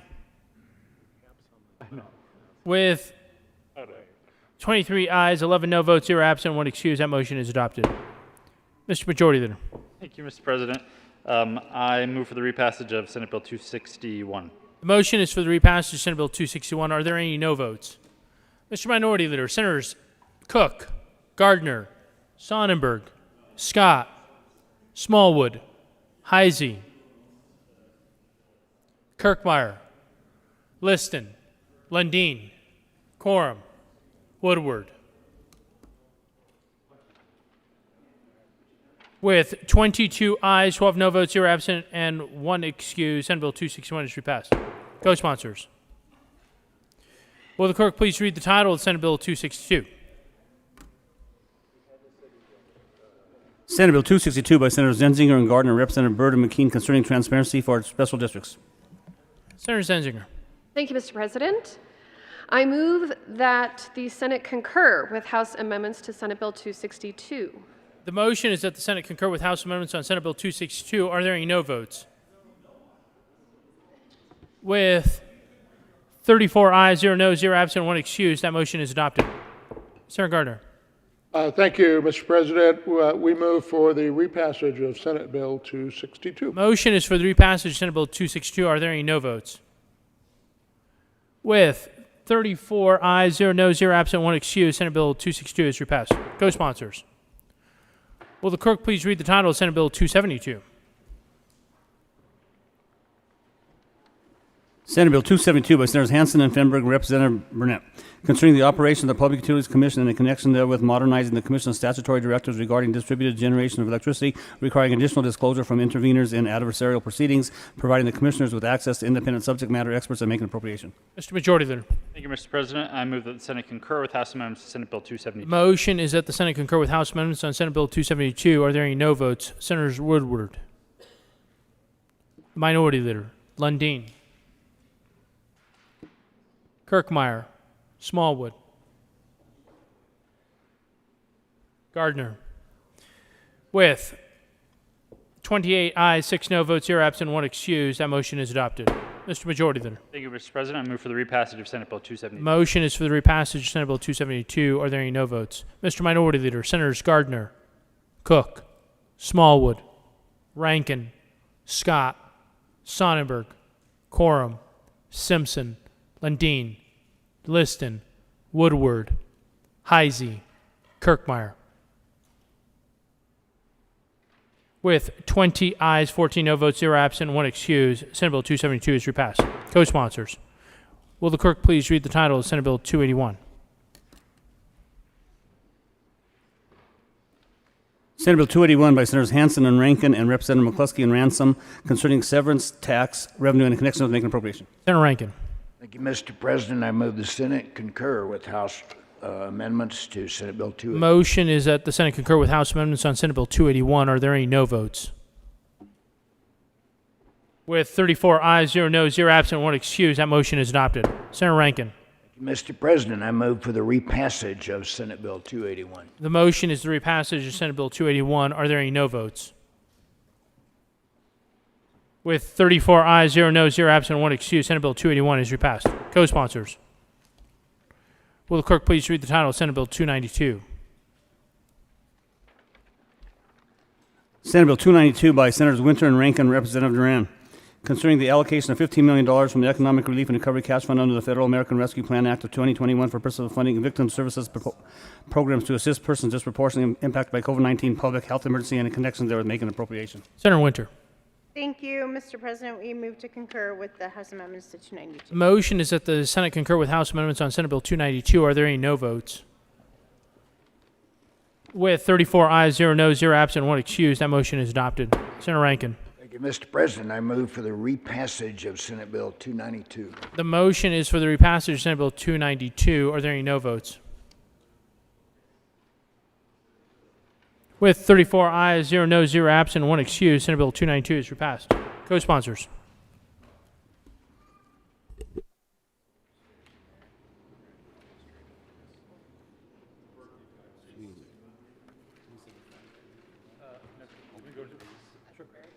Oh.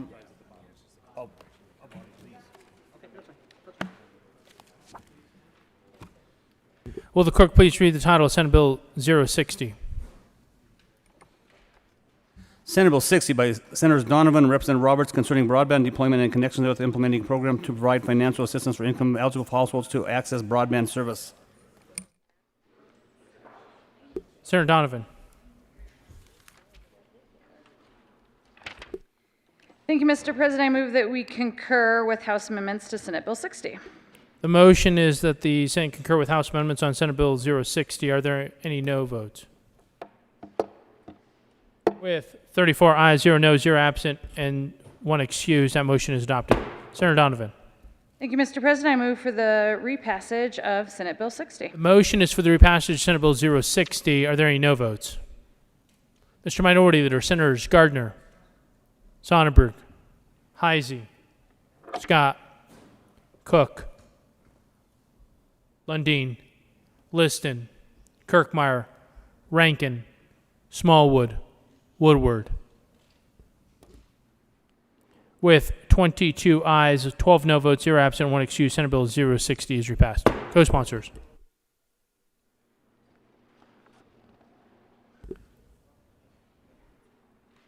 Add Senator Bridges on co-sponsor on Senate Bill 60. Will the clerk please read the title of Senate Bill 088?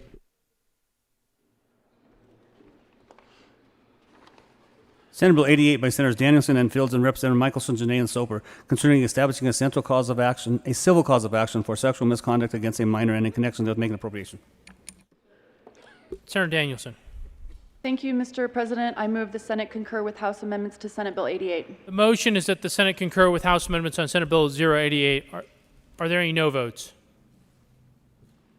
Mr. Minority Leader. With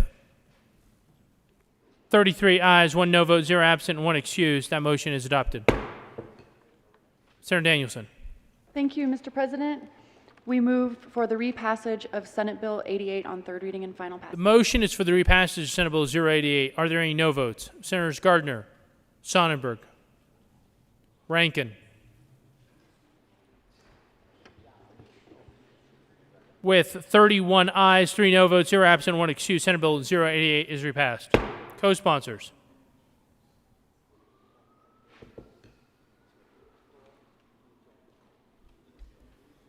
Will the clerk please read the title to Senate Bill 091? Senate Bill 91 by Senators Liston and Rodriguez and Representative Byrd and Larson concerning limitations on credit transaction charges. Senator Liston. Thank you, Mr. President. Mr. President, I move that we concur with House amendments to Senate Bill 091. The motion is that the Senate concur with House amendments on Senate Bill 091. Are there any no votes? With 34 ayes, 0 noes, 0 absent, and 1 excused, that motion is adopted. Senator Liston. Thank you, Mr. President. Mr. President, I move for the repassage of Senate Bill 091. The motion is for the repassage of Senate Bill 091. Are there any no votes? With 34 ayes, 0 noes, 0 absent, 1 excused, Senate Bill, no votes, I'm sorry. No vote on Senate Bill 091 will be recorded as Senator Moreno. Senator Gonzalez.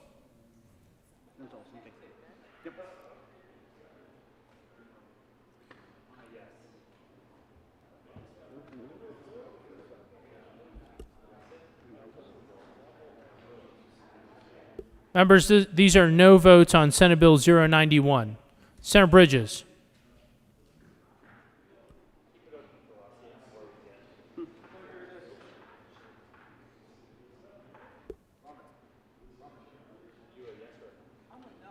Senator Fields will be recorded as a no.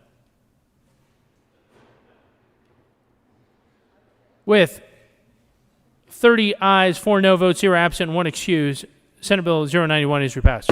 Co-sponsors. Will the clerk please read the title of Senate Bill 137? Senate Bill 137 by Senators Pedersen and Winter and Representatives Michelson, Janae, and Kennedy concerning the Behavioral Health Recovery Act of 2021 in connection with making appropriation. Senator Pedersen. Thank you, Mr. President. We move to concur, the Senate concurs with House amendments to Senate Bill 137. The motion is that the Senate concur with House amendments on Senate Bill 137. Are there any no votes? With 34 ayes, 0 noes, 0 absent, 1 excused, that motion is adopted. Senator Pedersen. Thank you, Mr. President. We move for the repassage of Senate Bill 137, and this has been an incredibly difficult year when it comes to behavioral health issues.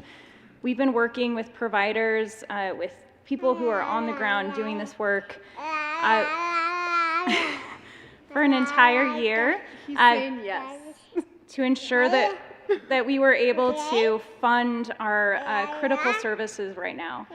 So this is the amendments that were added in the House were months and months of work across Colorado. Okay. And Davis agrees. He knows it's important. I just want to thank all of the advocates and also our House sponsors for their work. This is an incredibly important bill, and I'm glad that my baby boy is here too as we move this bill again. The motion is for the repassage of Senate Bill 137. Are there any no votes? Senators Lundin. Yeah. Mr. Minority Leader. Senator Smallwood. Sonnenberg. With 30 aye votes, 4 no votes, 0 absent, 1 excused, Senate Bill 137 is repassed. Co-sponsors. Will you please add the President?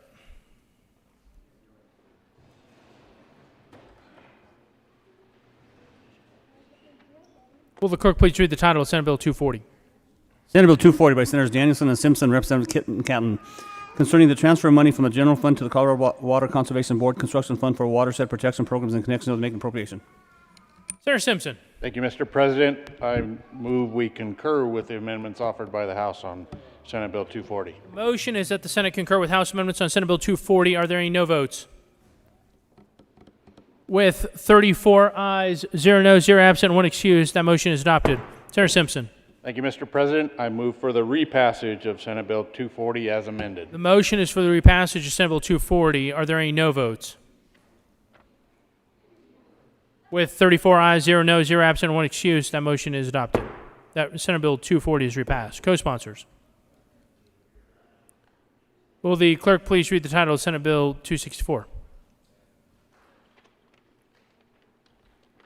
Senate Bill 264 by Senators Hansen and Representative Valdez A. and Burnett, concerning the adoption of programs by gas utilities to reduce greenhouse gas emissions and in connection with making appropriation. Mr. Majority Leader.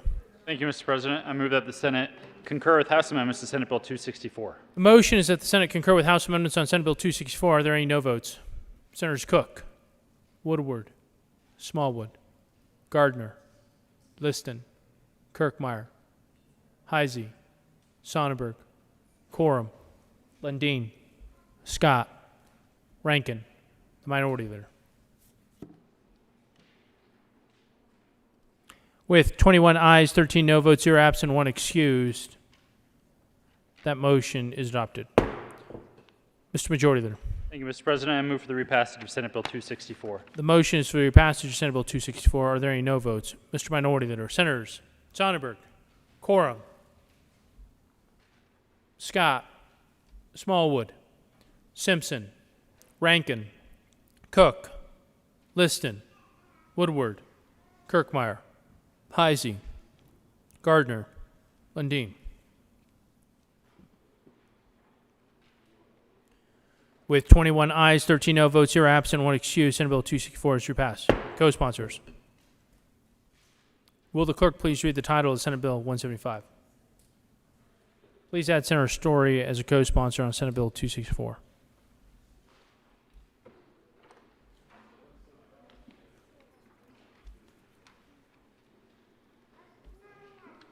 Senate Bill 175 by Senators Hawkins, Lewis, and Gonzalez, and Representatives Caraveo and Kennedy, concerning the Colorado Prescription Drug Affordability Review Board, and in connection therewith directing the board to review the affordability of certain drugs and establish upper payment limits for certain drugs, prohibiting certain entities from purchasing, reimbursing, or for any drug or for distribution in the state at an amount that exceeds the upper payment limit established for the prescription drugs, establishing penalties for violations, and making appropriation. Senator Gonzalez.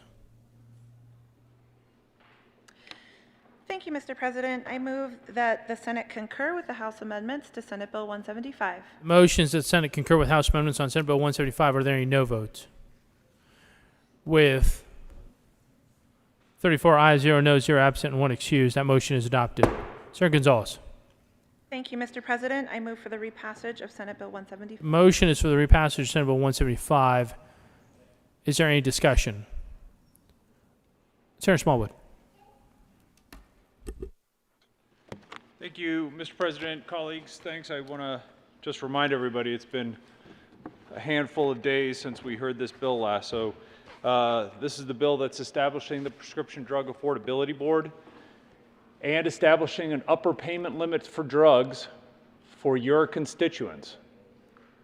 So this is our last chance to vote no on this bill. This is a bill that is pretty close to something that I could support. I like the idea of there being some sort of watchdog around the price that we all pay for prescription drugs. They're arguably expensive. But where this bill gets dangerous is we are allowing an unelected board to decide potentially what prescriptions your constituents are able to purchase at a pharmacy. Because when this board establishes an upper payment limit on a prescription, then a pharmacy is not able, and a pharmacy meaning a hospital as well, a hospital, a pharmacy, they cannot, colleagues, they cannot purchase these drugs. They are not going to be available to your constituents. When they go to the pharmacy because a physician said they need them, those drugs very likely will not be there. And that's where I think this bill crosses the line, because an unelected board should not be able to overrule what a physician says is required to maintain the health of our citizens. This is simply a bridge too far. So want to remind everybody, if you look at the re-revised bill, page 30, lines 8 through 9, just so we're sure we're not mincing any words here, unlawful act. On and after January 1, 2022, it is unlawful for any person to purchase or reimburse a payer for a prescription drug which the board has established an upper payment limit pursuant to section 10-16-1307 at an amount that exceeds that upper payment limit established by the board for that prescription drug, regardless of whether the prescription drug is dispensed or distributed in person, by mail, or by other means. This is really dangerous. This is really dangerous. The House did not add, in my opinion, amendments that take away what makes it dangerous. I appreciate the concept of an affordability board. I like the concept of an affordability board. I wish that the proponents would have agreed to amendments that would have had that unelected board report back to us and say, this is what we're thinking. These are the drugs that we want to identify as concerns for our constituents, versus the heavy hand of this unelected board coming in and simply making it impossible for your constituents to get these medications in the state of Colorado, regardless of need. And I'd ask for a no vote on Senate Bill 175. Mr. Minority Leader. Thank you, Mr. President. I join my colleague from Douglas County in asking for a no vote on Senate Bill 175. He is our caucus expert on all things health care and health insurance. And it's really an honor to serve with a good senator who also doesn't live in Parker. In my role as a state representative, then a state senator, majority leader, and now minority leader, I'm often asked by people who view the legislature in very partisan terms, why don't they understand? Why do they do this? Why do they sponsor bills? Why do they vote for bills that just don't make sense? And sometimes they use words to describe my friends on the other side of the aisle. I won't share those words at the mic, but questions the intelligence. I'm not questioning your intelligence. What I say is, no, it's not a matter of that. It is a fundamental difference in what we believe in, what we trust. And that in my impression, that my friends on the other side of the aisle fundamentally believe in the benevolence and I try not to use the word fairness, but the fairness of government. And that they ought not assume that because of political disagreement that somehow the other side doesn't understand or lacks intelligence. I think those things are false. And that's why I encourage constituents, people who I talk to and who come to me because of my leadership role, I say, don't do that. I think Senate Bill 175 is a perfect example of that. I cannot understand how anyone would think that an unelected board having control over price would somehow lead to lower price and greater availability. I believe that the good senator from Douglas County, my colleague from Douglas County, is exactly right. That economics, an understanding of economics, the understanding of prior attempts at centralized government control will prove itself once again. You might have this unelected board come up with a lower price, but the availability won't exist. You're literally attempting to force people, companies, but large international drug pharmaceutical companies, corporations is much easier to throw around than people, scientists who invent, companies that invest and bring new products to the market. Oh, like that COVID vaccine. But to expect them to continue that level of performance and availability of those drugs while forcing them, dictating price, that's not how the market works. And the only way that I can see that you would believe that it would is just a fundamental belief, a trust in the benevolence of government. I've shared it before. It can't be attributed back to George Washington, but the way I look at government is government isn't reason. It isn't eloquent. It is force. Like fire, it is a dangerous servant and a fearful master. And I believe the result of Senate Bill 175 is, yes, on paper somewhere or a website, there might be a price for the drug that a parent needs for a son or daughter, for a drug that might be a miracle in a person's life. And that price will exist, but the drug won't. I heard from many parents who were afraid, fearful of that dangerous servant, government, because a son or daughter, a loved one, relied on a certain prescription drug, and at least some of those emails indicated that those certain prescription drugs might not be available in this certain state.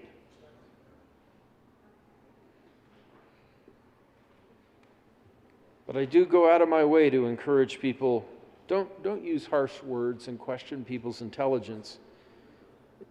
It's deeper than that. It's more fundamental than that. Our colleagues believe in the benevolence of government to deliver on this promise, and only time will tell. But I am confident, based on life experience and having this conversation an infinite number of times, it seems, that this might lead to again, a lower price on something that just will not be available. Ask for a no vote on Senate Bill 175. Is there further discussion? Seeing none, the motion before the body is the adoption of the repassage of Senate Bill 175. Are there any no votes? Mr. Minority Leader. Senators Cook, Simpson, Liston, Gardner, Zenzinger, Scott, Heisey, Kirkmeyer, Coram, Woodward, Smallwood, Priola, Rankin, Sonnenberg.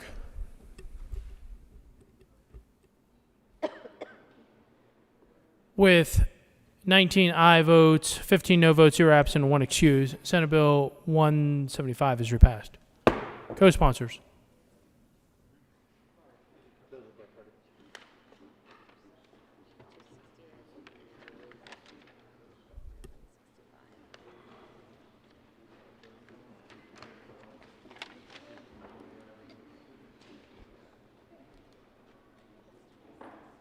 Message from the House.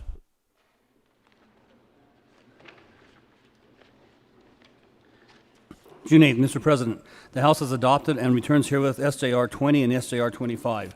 The House has voted to concur in Senate amendments to House Bills 1162, 1189, 1269, 1282, 1283, 1194, 1258, 1262, 1288, 1307, 1317, 1071, 1030, 1110, 1171, 1198, 1216, 1260, 1264, 1276, 1289, 1294, 1314, 1111, 1261, 1209, 1005, 1014, 1271, 1285, 1286, 1250, and 1329 as repassed the bills as so amended. The House has adopted and transmits herewith HJR 1010 as printed in House Journal May 13, 2021.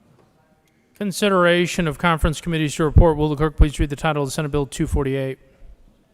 Senate Bill 248 by Senators Donovan and Simpson, Representative McCormick and Holtorf, concerning assistance for agriculture in Colorado and connections therewith, establishing a loan program in the Department of Agriculture, transferring money from the general fund to the new Agricultural Future Loan Program cash fund to be used for the loan program, make an appropriation. Senator Simpson. Thank you, Mr. President. I move for the adoption of the very first report of the very first conference committee on Senate Bill 248. Is there any discussion? Seeing none, the motion is for the adoption of the first conference committee on the first report of the first conference committee on Senate Bill 248. Are there any no votes? You do that. 248. Yeah. With 34 ayes, 0 noes, 0 absent, and 1 excuse, the first report of the first conference committee on Senate Bill 248 is adopted. Senator Donovan. Mr. President, I move for the repassage of Senate Bill 248.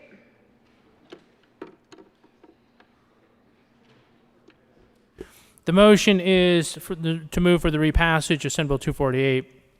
Is there any discussion? Seeing none, are there any no votes on the repassage?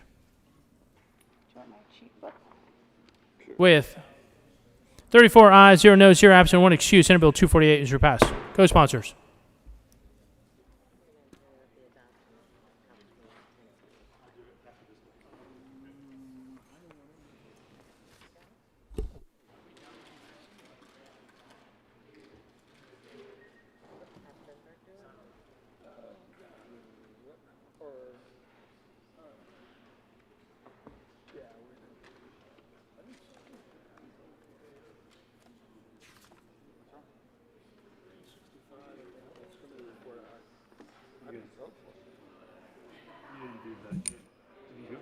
When did the committee discuss it? This morning. And you opposed it? I opposed it. But who is the fifth member from the Senate? Sonia. The Senate will stand in a brief recess.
The Senate will come back to order.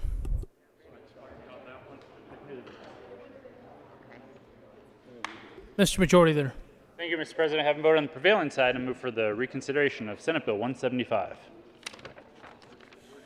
You have heard the motion. The motion is voting on the prevailing side to take up reconsideration of Senate Bill 175. All those in favor say aye.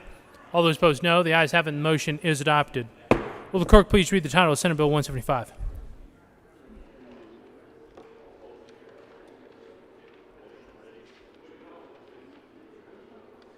Senate Bill 175 by Senators Hawkins, Lewis, and Gonzalez, and Representative Caravero Kennedy, concerning the Colorado Prescription Drug Affordability Review Board and in connection with directing the board to review the affordability of certain drugs and establish upper payment limits for certain drugs, prohibiting certain entities from purchasing or reimbursing for any drug for distribution in the state at any amount that exceeds the upper payment limit established for the prescription drug, establishing penalties for violations, and making appropriation. Senator Gonzalez. Thank you, Mr. President. I move for the passage of Senate Bill 175 on 15th reading. The motion is for the repassage of Senate Bill 175. Are there any no votes?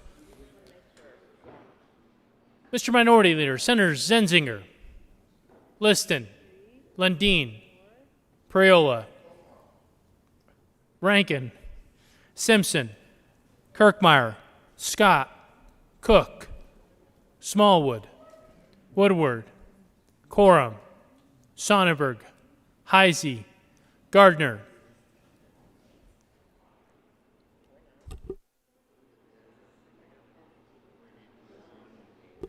With 18 aye votes, 16 no votes, 0 absent, 1 excused, Senate Bill 175 is repassed. Co-sponsors. Thank you, colleagues. Mr. Majority Leader.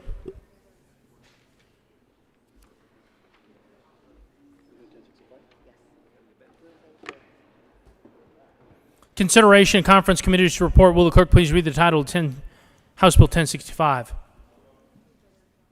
House Bill 1065 by Representative Ortiz and Carver and Senators Garcia and Gardner, concerning the authority of a private employer to adopt a veterans preference employment policy when hiring new employees and in connection with making appropriation. Mr. Majority Leader. Thank you, Mr. President. I move that the Senate adopt the first report of the Second Conference Committee on House Bill 1065. Is there any discussion? Senator Gardner. Thank you, Mr. President. Members, colleagues, I'm going to ask for a no vote on this motion. Essentially, the conference committee report adopts the House position, and this is on the Veterans Preference Hiring Program, which is a voluntary program, and we want employers to use it. The House set up a scheme in which one who uses the veterans hiring preference, the employer that does, only gets a rebuttable presumption that in making veterans hirings, they are not discriminating in any other way.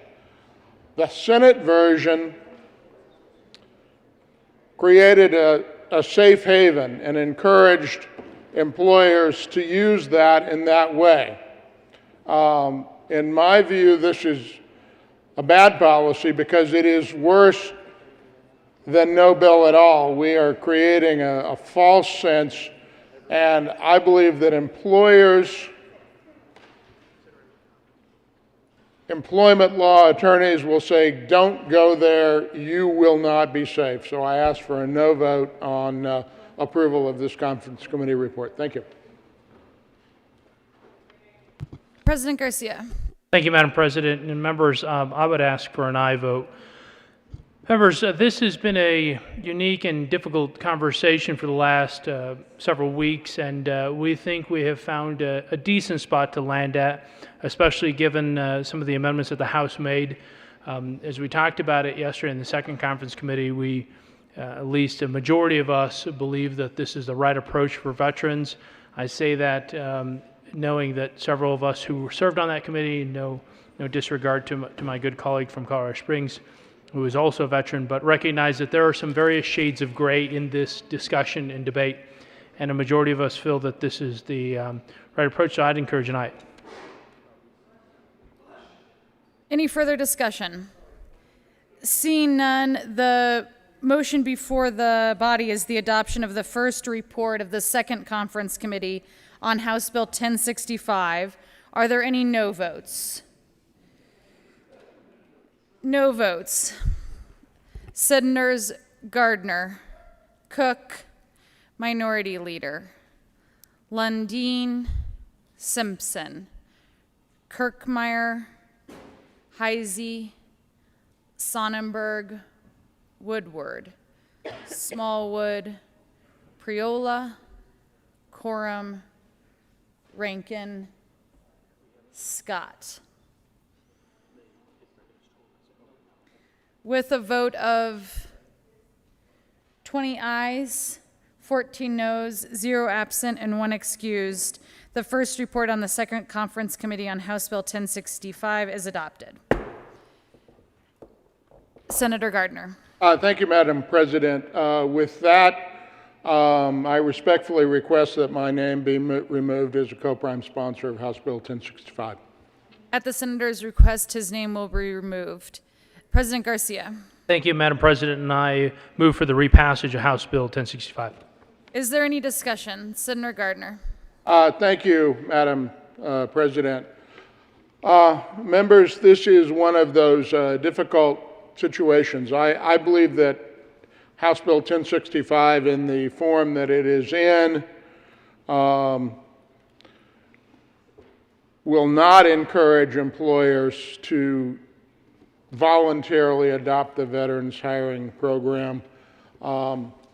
At the same time, one is left with something of a dilemma of will you vote for a bill with the title of Veterans Hiring Purpose. I'm going to be a reluctant yes vote.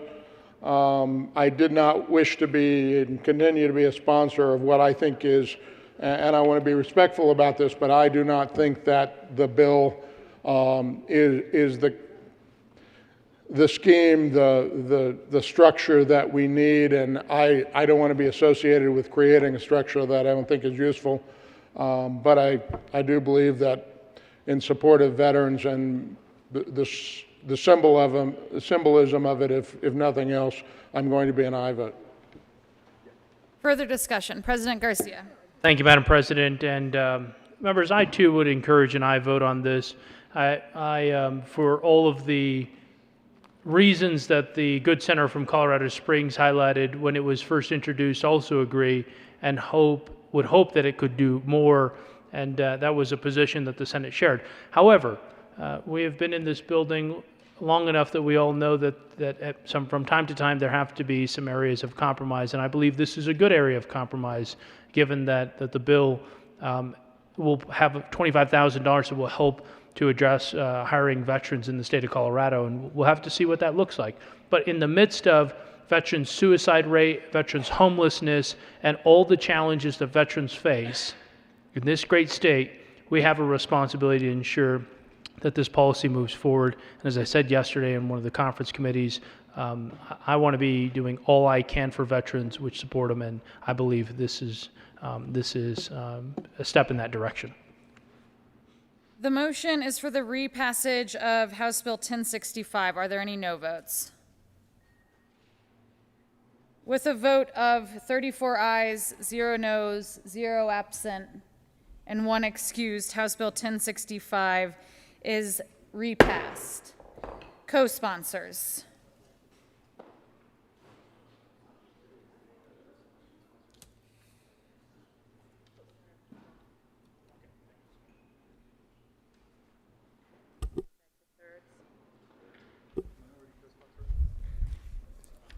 Third reading of bills, final passage.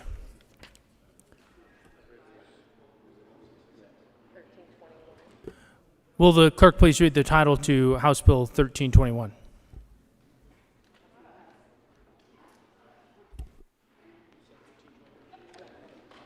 House Bill 1321 by Representative Kennedy and Weissman and Senators Moreno and Pedersen concerning voter transparency requirements to increase information about the fiscal impact of statewide ballot measures that will result in a change in district revenue and in connection with making appropriation.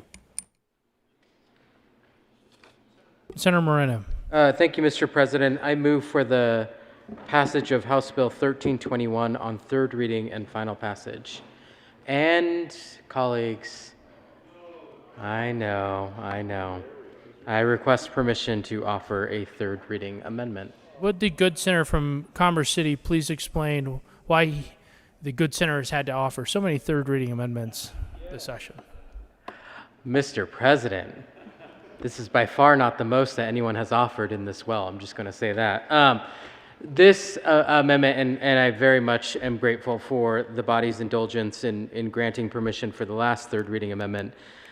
This amendment would specify and clarify the language that would actually appear when folks are voting on tax changes. It also defines what a tax change is and removes the terminology of tax policy change from the bill. But really, colleagues, I do think this is really just clarifying language for the ballot initiative, and I'll be happy to give a further explanation when, should you grant permission. The motion before the body is to grant permission to the good senator from Commerce City to offer a third reading amendment. All those in favor say aye. Aye. All those opposed, no. The ayes have it, and the motion is adopted and permission is granted.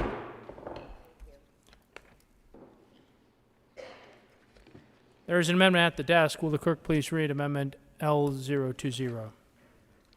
Amendment L020. Senator Moreno. Thank you, Mr. President. I move Amendment L020. The amendment, Senator. Thank you, Mr. President. Colleagues, as I described shortly before, this would merely clarify the language for the tax change. So if there's a reduction that is being proposed, it says, one, you have to describe the tax that is the subject of being changed. So if it's an excise tax, for example, or if it's a property tax, or if it's an income tax, or a tobacco tax, you have to actually say that in the ballot initiative title. And then it specifies that you also have to provide the percentage by which the tax would be reduced in the first full fiscal year that the measure reduces revenue. And then there's just some clarifying language that says, if a ballot initiative does specify which public services or programs that are to be reduced, that those services and programs must be stated in the ballot title. So if you're targeting a program, you got to say that that's the program you're targeting. And then just some clarifying language that if the program that you're targeting is actually insufficient in comparison to how much you're proposing to reduce tax revenue, then that is when the largest three areas of program expenditures will be stated. I ask for your support for Amendment L020. The motion is for the adoption of Amendment L020. Are there any no votes? With 34 ayes, 0 noes, 0 absent, 1 excused, Amendment L020 is adopted. To the bill. Having no further discussion, the motion before the body, Senator Sonnenberg. Thank you, Mr. President. Well, this has been couched as a clarifying or transparency bill with regard to ballot initiatives. And I get this because this is targeted to my ballot initiative. The ballot initiative I ran last year and the ballot initiative I'm running this year. What my ballot initiative says is, shall there be a change in the state income tax rate from 4.55% to 4.41%? Simple, transparent. With the new amendment, it's the new language that will replace my language or any other tax reduction language will be, shall there be a reduction to the state income tax by the percentages with taxes reduced, which in this case would take 4.51 and the 1400ths, so it would divide that to make it sound more egregious. Instead of just a reduction of 0.14%, the reduction will be the total reduction in your income tax. Let me continue with what else has to be there. I read you my short, the way it is in the title. Thereby reducing state revenue, which will reduce funding for state expenditures that include but are not limited to, and then they list the 3 largest areas of program expenditures in the state by an estimated projected dollar figure of revenue reduction to the state in the first full fiscal year that the measure reduces revenue in tax revenue. Now, all of that is already included in the Blue Book. It's already available. But now what we're going to do is try and cloud the effort, the issue. We're actually going to try and spin the voter with the title. Instead of it being simple, will we reduce, do you want, and shall we reduce our income tax rate? The new title is, shall we take money away from some other programs that we may, as a government, want to spend your money on? The fascinating part of this is, the part they left in here, that's in the bill, it says, whoops, wrong page, so many things that they changed. The estimates reflected in the ballot title shall not be interpreted as restrictions of the state's budgeting process. In other words, we're going to scare you with this language on what might happen if this passes, but if it does, we're going to do something else. Or we have the ability to do something else. Ladies and gentlemen, I know that people are frustrated because it's easy for people to petition their government when we don't do our job down here. And I support that. I support people being able to petition our government and it being transparent and easy to understand. The reason people petition our government is because we don't do our job down here. We don't follow the people's wishes. We can't pass what the people want us to pass, or we go too far. We talked in an earlier bill about voter preferences, how they voted on a ballot initiative to help limit what government does with enterprises and the amount of money it can receive without voter approval. And so we pass a bill that creates 4 separate entities to stay under that limit so that the voters don't have an opportunity to vote on it. And what this bill does here is basically says, Senator Sonnenberg, you keep running your tax cut bills for income taxes, and I'm going to find a way to sway the voters to not know what they're doing because they're too stupid to realize that you get to keep more of your own money and we're not going to be able to spend it on your programs. That's what we're telling them.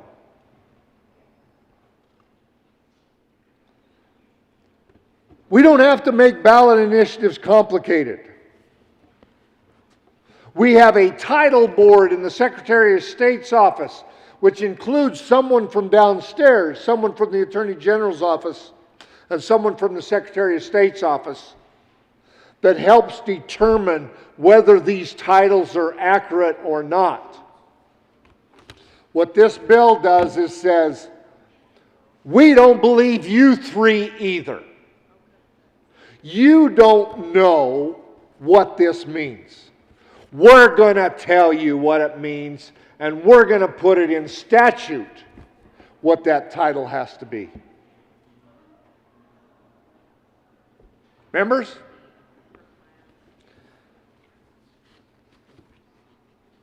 To try and thwart the citizen initiative process, we have seen a couple of bills come forward. This is one of them. I'm asking you to vote no, so people have a simple understanding of what is on a ballot initiative. What the title is it a tax reduction? Then they do their research and realize, okay, we may have some reduction in services. Are we okay with that? Do we like the way our government is spending money? They can answer that question. They're not too stupid to do so. Let the title board determine the titles and the language. Let's stay out of it. We've screwed it up. That's why they want to petition their government. Ask for a no vote. Senator Lindy. Thank you, Mr. President. I rise in opposition to the bill as well. The prior speaker gave, I think, a very good explanation of how the bill intends to twist the language and quite frankly, put a political spin on what would happen if you're reducing taxes. The other element that is a little bit of a twist, a play on the title, is what happens when they're seeking to increase. And the language there is a little bit stilted as well. The bill specifies that you, if you're increasing taxes, have to call out specifically in order to increase or improve levels of public service, including but not limited to, et cetera. So the point of this is, and it all fits under this rubric, this headline of confusion before the people, is to confuse or to put the thumb on the scale in favor of larger government, frankly, both on the side of reducing taxes and on the side of increasing taxes. The language written by the people of government, that would be the General Assembly, put into legislature, puts the thumb on the scale for an ever-expanding government, for an ever-expanding growth of government, even when it's a petition conversation before the people. This bill, 1321, seeks to do that. We had another bill that we debated at length here, similar sort of circumstance. The people had already got a ballot initiative in place, Initiative 27, that simply says, with regard to the property taxes, that we would have had a reduction in property taxes, and now our taxes are going up, so we, the people, want to drop those taxes down. 293, Senate Bill 293 comes in and says, let's create some confusion around this as well, so it's harder for the people to know exactly what is going on. This idea of government creating confusion before the people as the people are trying to have an honest conversation about whether they want their taxes to be increased or decreased is wrong.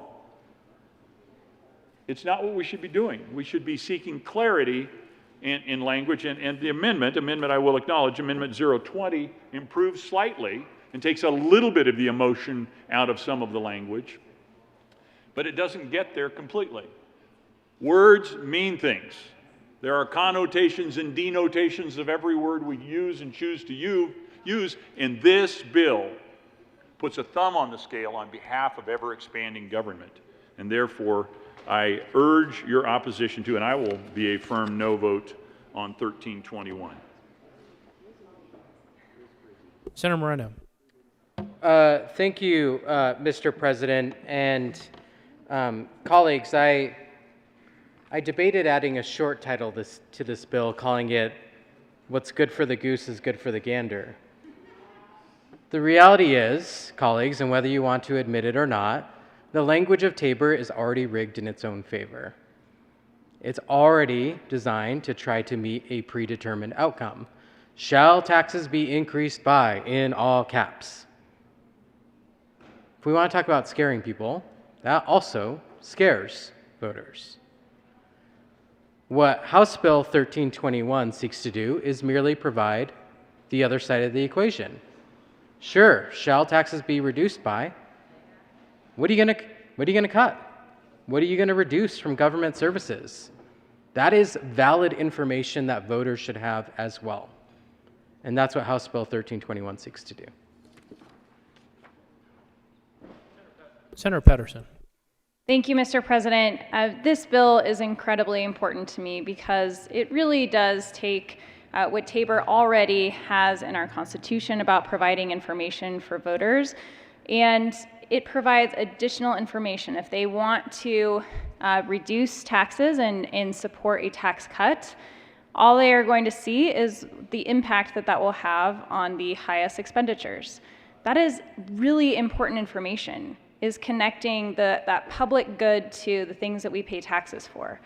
Unfortunately, as it was mentioned earlier, it is already rigged with the way that the current ballot is set up. We are just trying to provide clarity, just inform voters on exactly what this means for their lives so they can make the best decision for themselves. And that is why this is a very important bill, and I ask for your support. Senator Sonnenberg, followed by Senator Lundin. Well, thank you, Mr. President, and thank you for clarifying the purpose of this. And so what I heard you say, and you'll have an opportunity to correct me if I'm wrong, is that Tabor tilts the will by saying shall taxes be increased, which is already spinning in a direction. Spinning in a direction that the people voted to put in our Constitution. The people of Colorado asked for that to be added to our Constitution. And now we as a legislature want to take that away. We want to try and spin in another direction.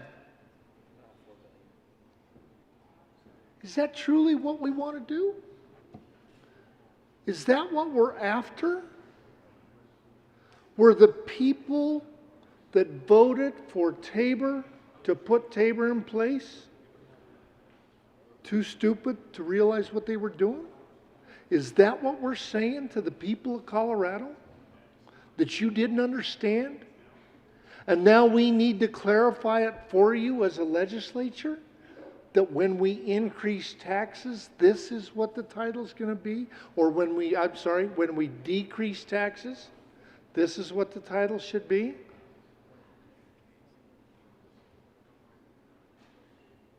Members,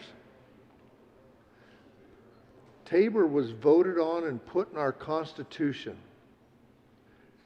And I believe the people were smart enough to understand what they were voting on and why they put that in the Constitution.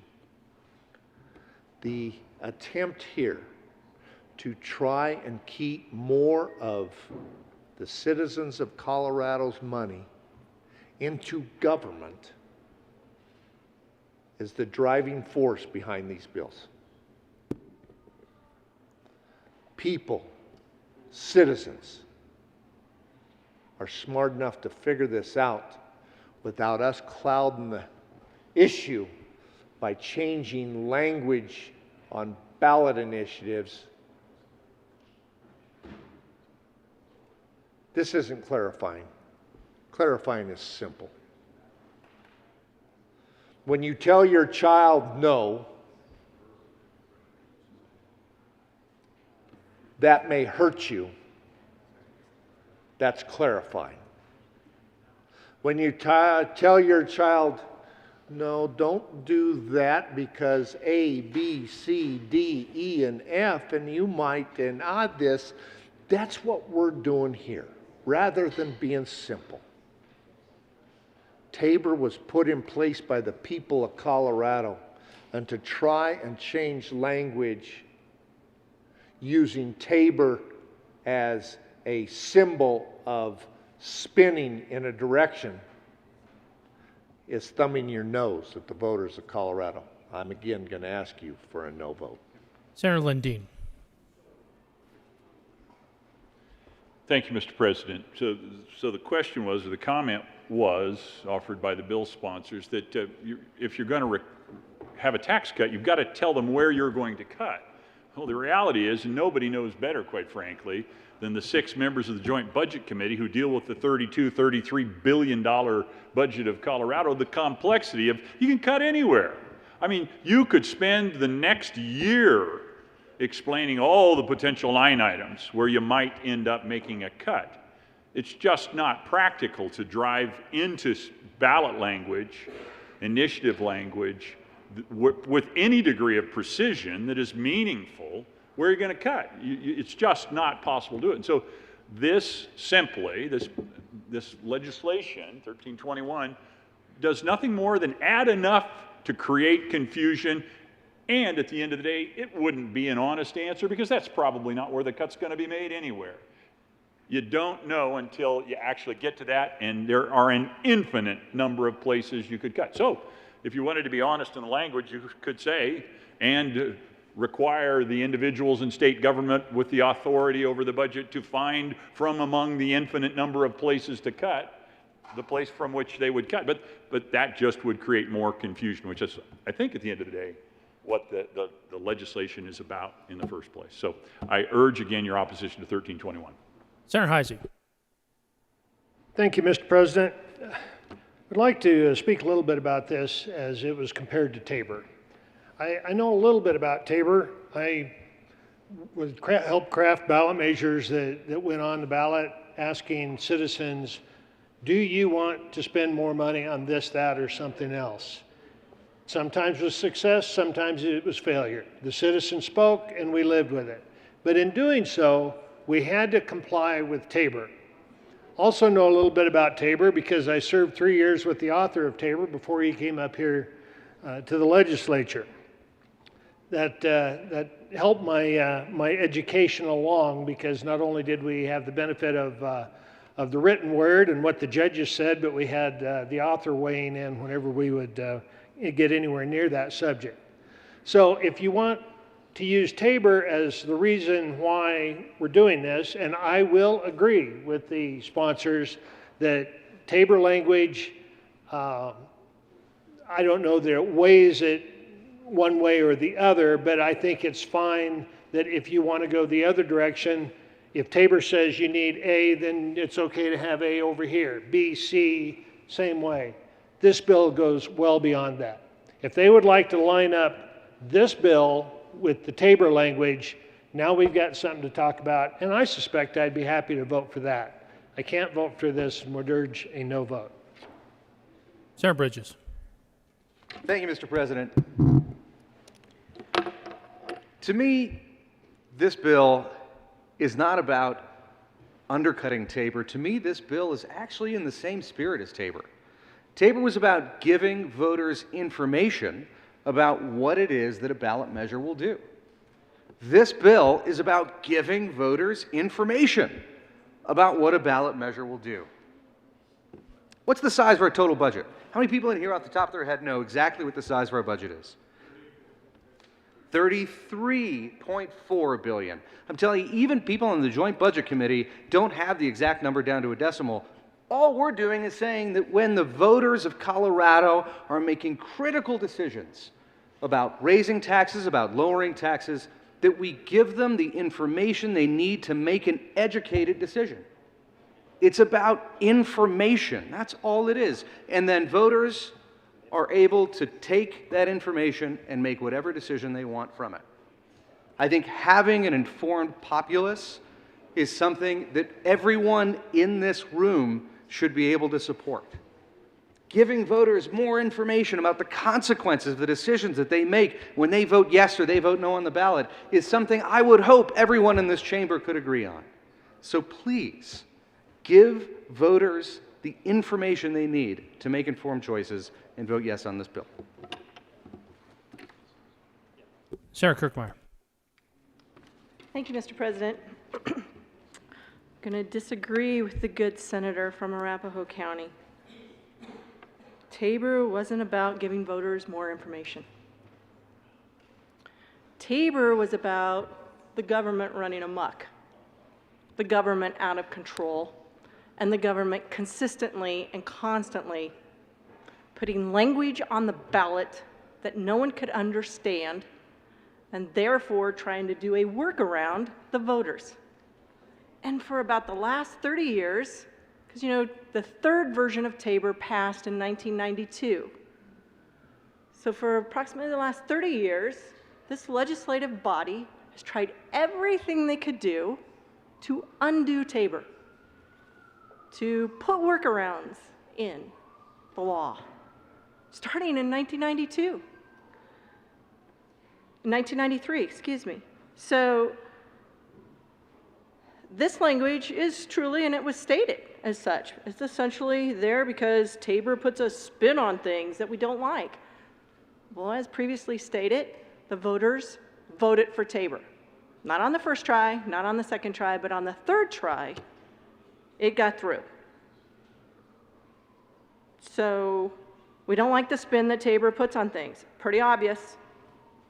It's pretty obvious by the actions of this legislative body over the last 30 years. Tabor was about transparency. It was about being honest with the voters. And I think it's almost ironic that we had to have a constitutional amendment passed that said, you have to put in all caps right at the very beginning, this ballot initiative is to increase taxes, and then go from there. I mean, there's other provisions too, that you can only have Tabor in odd year elections. We haven't figured out how to get around that one yet. But Tabor wasn't necessarily about giving more information to voters.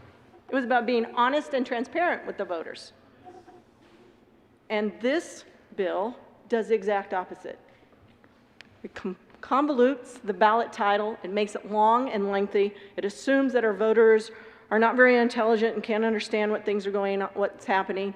It assumes that voters think that if they decrease taxes, somehow we're going to keep having additional services. It's the exact opposite. It's actually kind of insulting to the voters. So, again, this bill is about undercutting Tabor, and it's about essentially going against what's in the Constitution. It's against transparency. It's against honesty to the voters, and I would hope that we could all vote no. Thank you. Further discussion. Mr. Minority Leader. Thank you, Mr. President. I request a senatorial 5. The Senate will stand in a senatorial 5.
Order.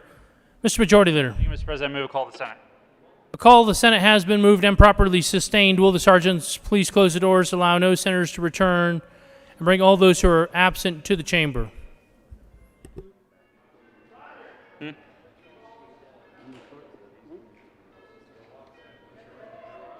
Bridges.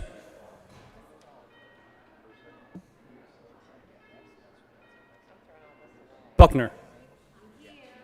Coleman. Yeah. Cook.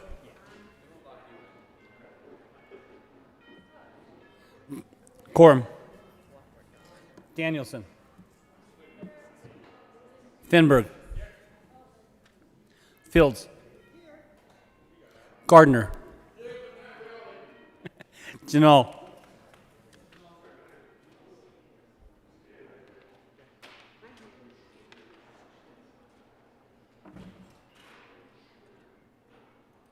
Gonzalez.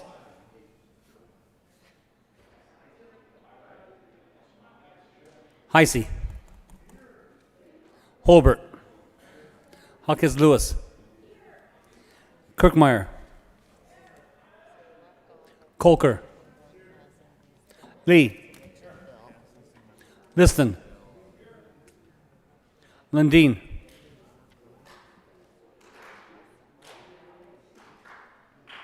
Moreno. Pedersen.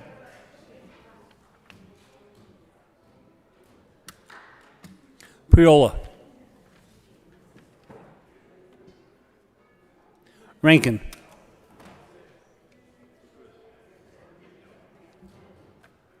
Rodriguez. Scott. Here. Simpson.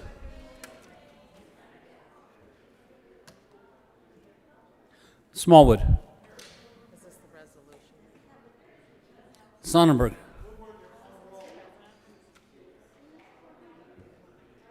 Story.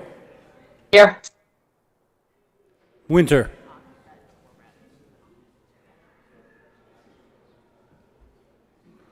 Woodward. Zenzinger.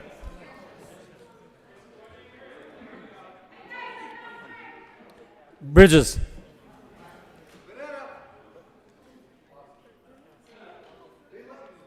Cook.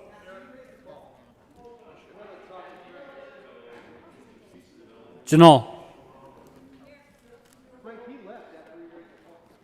Gonzalez.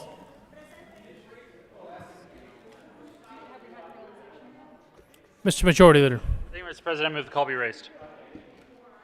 The motion is to raise the call. All those in favor say aye. All those opposed, no. The ayes having the motion is adopted and the call is raised. 1321. The motion is for the passage of House Bill 1321.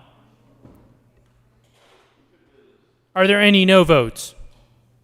Mr. Minority Leader, Senators Cook, Kirkmeyer, Quorum, Heisey, No. Lundeen.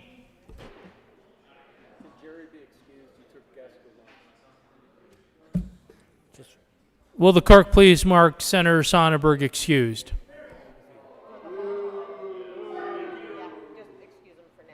I'm going to do it on this and then I'll come out. Yes.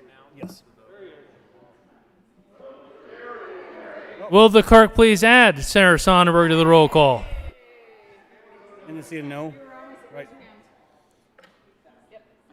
No votes on House Bill 1321.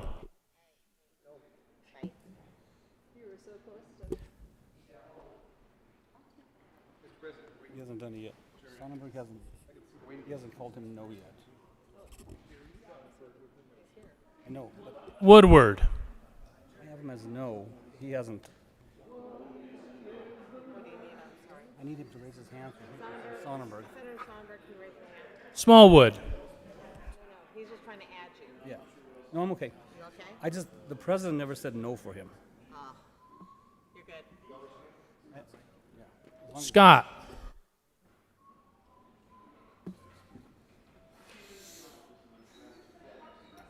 Simpson was in his office in Sherman and he's running across the street right I don't have Rankin. In terms of the Republicans, I don't. You're missing a couple others too. Yeah. Rankin. You're missing a couple others too. Rankin, Yeah, like Rankin. Simpson. Shout them out. Gardner. Gardner.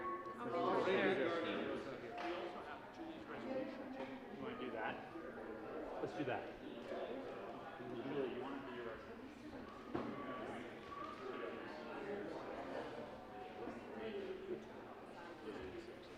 We'll do signing of bills, the resolution. Does she know that? Listen, you want to be a no on this? Are we gonna finish this vote? Yeah, but we're waiting on Cleve to get over here. You're waiting for the vote. We're waiting for you. Okay.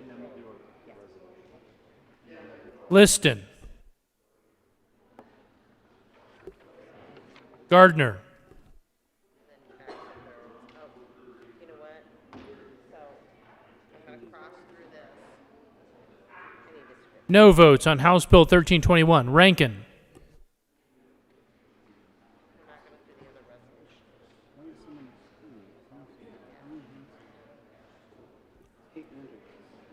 For those members currently here, I have recorded as no votes Senators Cook, Coram, Gardner, Heisey, Holbert, Kirkmeyer, Liston, Lundin, Rankin, Scott, Smallwood, Sonnenberg, Woodward.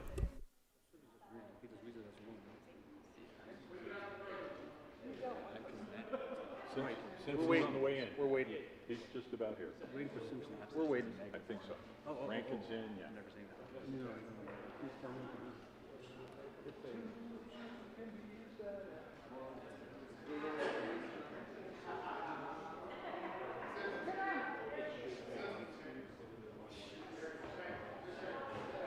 No, that's Larry Crowder. That's not Simpson.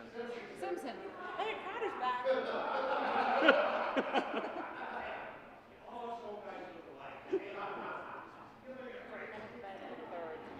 He doesn't have a mustache. 1266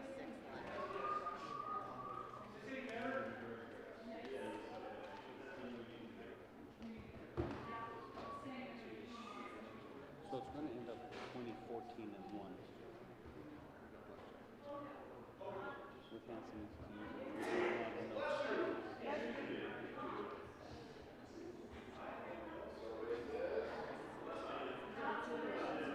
Yep.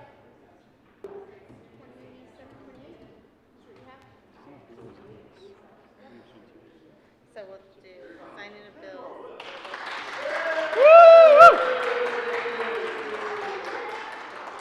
Senator Simpson with 20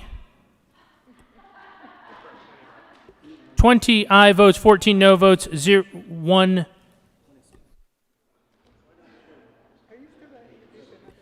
and 1 excused. House Bill 1321 is adopted. Co-sponsors. Senators Bridges, the Majority Leader, Winter, Kolker, Gonzalez, Buckner, Lee, Danielson.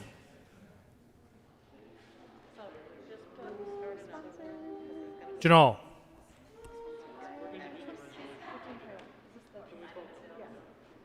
Mr. President. Signing of bills. And will you add Senator Donovan as co-sponsor on 1321? And Senator Story. Signing bills.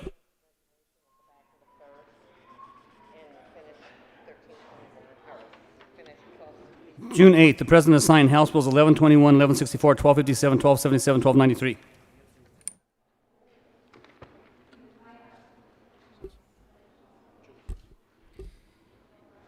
Are we? Introduction, consideration of resolutions. Will the clerk please read the title of Senate Resolution 7? Senate Resolution 007 by Senator Gonzalez concerning the recognition and remembrance of those lost to COVID-19 in the Latino community. Senator Gonzalez. Thank you, Madam President. I won't ask that the entire resolution be read at length. But I did just want us to take a moment, because I know that this is a joyous time. This is an exhausted time. This is a time where we are really celebrating so much of the good work that we collectively have done on behalf of the citizens and residents of the state of Colorado. And I think it's also just important to recognize how much has changed over the past weeks and months. This resolution honors and commemorates those Coloradans that we have lost to the COVID-19 pandemic over the course of the past year.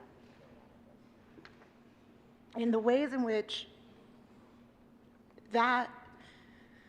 those deaths have been disproportionate for members of the Latino community and for members of other disproportionately impacted communities, poor folks, Black folks, Indigenous Coloradans. We started this session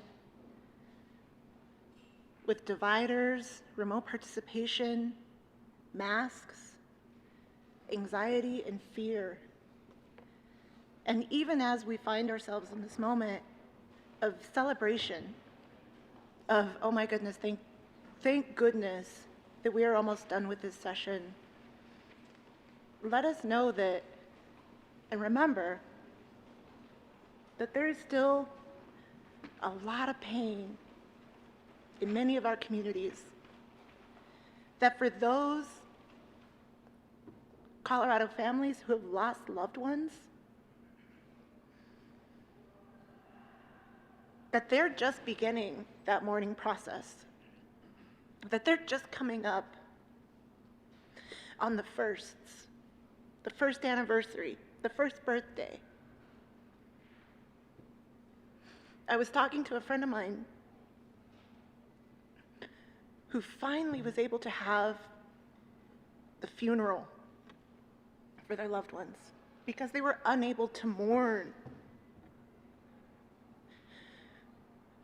because of this unprecedented crisis.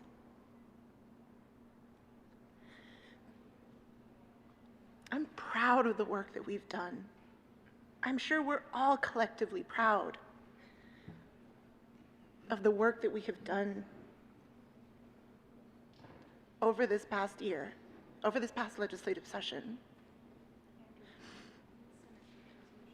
But it would be remiss if we didn't also stop and pause to honor the memory and the legacy of those that we've lost. And so just to read a few lines from this resolution. It's not very long. I encourage you to take a moment. But as of today, Colorado has experienced over 500,000 cases of COVID and 6,783 deaths due to the coronavirus. And so, be it resolved by the state of the 73rd General Assembly of the State of Colorado that it is the responsibility of this General Assembly, as we move forward together to rebuild our state, to publicly remember the Coloradans hit hardest by this pandemic. That we take a moment to recognize the abuelos, abuelas, padres, madres, esposas, esposos, hijos, hijas, hermanas, hermanos, tías, tíos, primas, primos, y amigos, the grandparents, the parents, the husbands and wives, children, brothers and sisters, aunts and uncles, cousins and family and friends that are no longer here because of the coronavirus. And that those lost to COVID-19 rest in peace, And rest assured that we are working tirelessly to ensure other familias not endure the loss and heartache already experienced by so many. It is our duty and obligation to not just charge ahead, but to also stop and reflect.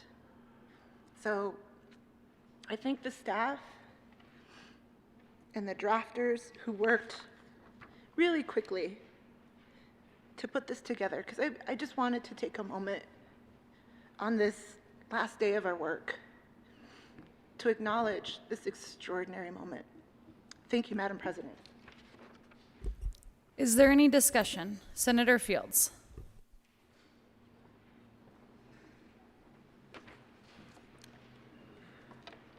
Thank you, Madam President. I want to thank the senator from Denver for reminding us that we're still trying to fight a virus that has taken so many lives of our neighbors, of our friends, of our sisters, as our mothers, families, uncles, cousins. I think the number was like over 6,000 people in the state of Colorado. But when you look at the number as relates to the lives lost in the United States, the last count was over 900,000 people who have lost their life because of COVID-19. And when it first happened, I did not know how we were going to get through. But what I saw was the resilience of America. When the governor told us to shelter safely at home, and we saw other states doing the same, I remember really being shocked when I saw what was going on in New York City. Broadway, Times Square. They were begging for ventilators, for protective equipment, because we never saw, I don't think, this type of crisis would hit the United States. I remember that naval ship that rolled up because the hospitals were filled, morgues were filled. There were so many people dying. It was like devastating. But we all played our part. We played our part by wearing our masks and complying with whatever things we needed to do to protect ourselves and our families. I have not experienced the same loss as my good friend from Denver. When I think about her story, it breaks my heart. That's intimate. That's close. That's family. The people I lost were like people I knew, I went to church with. They weren't really family. And at the time when the virus broke out, a lot of times they didn't tell you right away. I had people that were in assisted living environments, and it wasn't transparent how they passed away. We found out later it was COVID related, but initially there was a lot of secrecy about it because they didn't want to create this hysteria.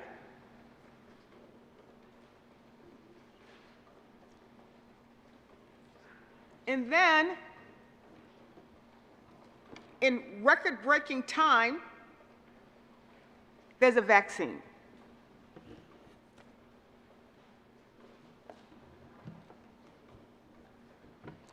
I was fully vaccinated by February the 6th. So if you haven't gotten vaccinated, please do so. We're starting to emerge out of this COVID-19 situation. But we're not done yet. So if you have any hesitation, talk to somebody. If you have some concerns, talk to somebody. Get the facts. Don't fill in the blanks. Get the facts. Our schools were shut down. You all here helped me pass a law to address learning loss. And we've done so much in this chamber and the other chamber to help address the learning loss of people young people learning remotely. We're coming out of this, but we need to remember where we've been. And we need to remember those that we've lost because of COVID-19. I was just looking here online.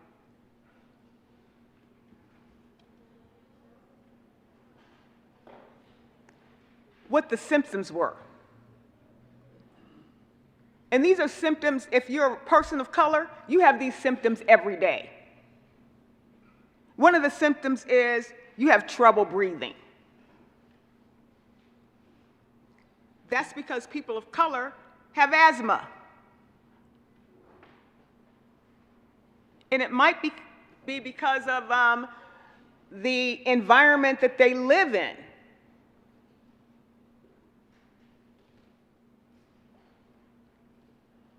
Trouble breathing. The other symptom and warning was constant pressure in your chest. That is a common symptom for some people of color because maybe you have high blood pressure. Maybe you are at the brink of having a stroke or a heart attack. Maybe it's because of obesity. My grandmother, she was born in 1910. She had constant pressure in her chest, so she would take Tums all the time. I didn't understand why she did that.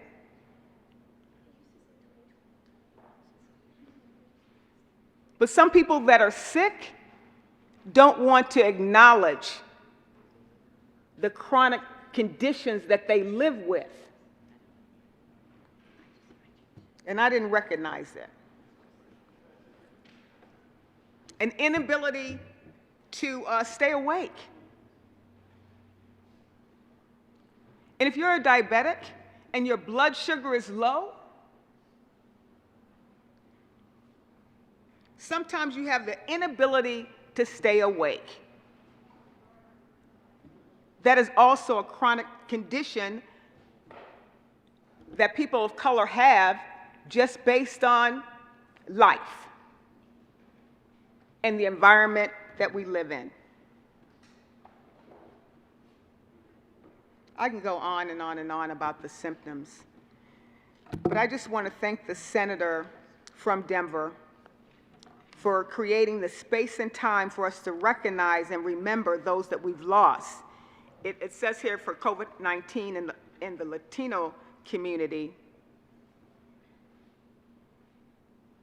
but it's broader than that.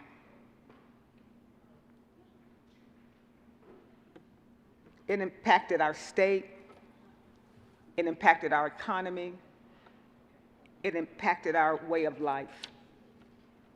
So please join me in voting aye on this Senate Resolution 007. Further discussion. The motion is Senator Gonzalez. Thank you, Madam President. I just wanted to appreciate all of the ways in which we respectfully, over the course of this year, in this session, have worked so diligently to represent all of the different ways that our communities are navigating all of the different impacts of this crisis. Whether we're talking about the health impacts, in terms of helping to answer people's questions about vaccinations, how to access the vaccine, how to respond to questions that folks may have,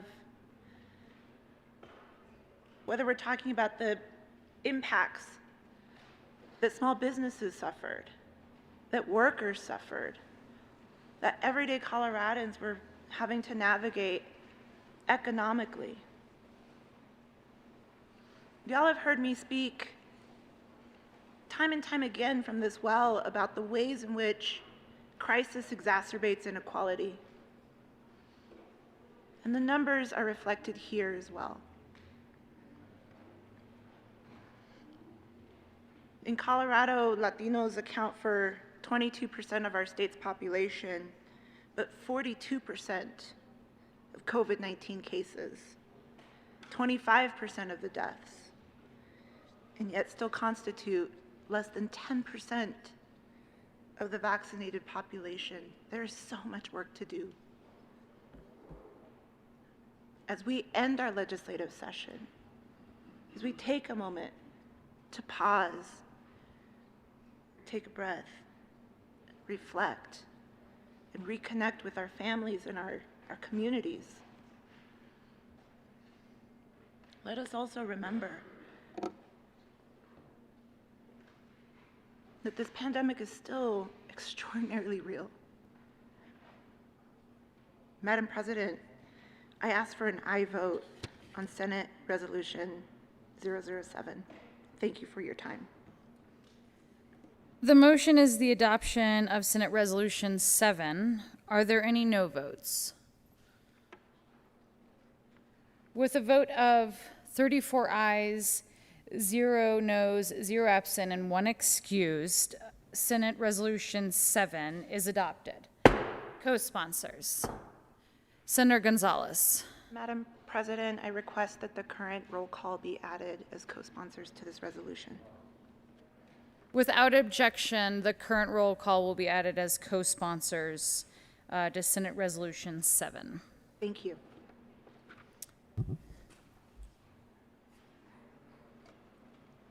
Will the clerk please read the title to House Joint Resolution 1010?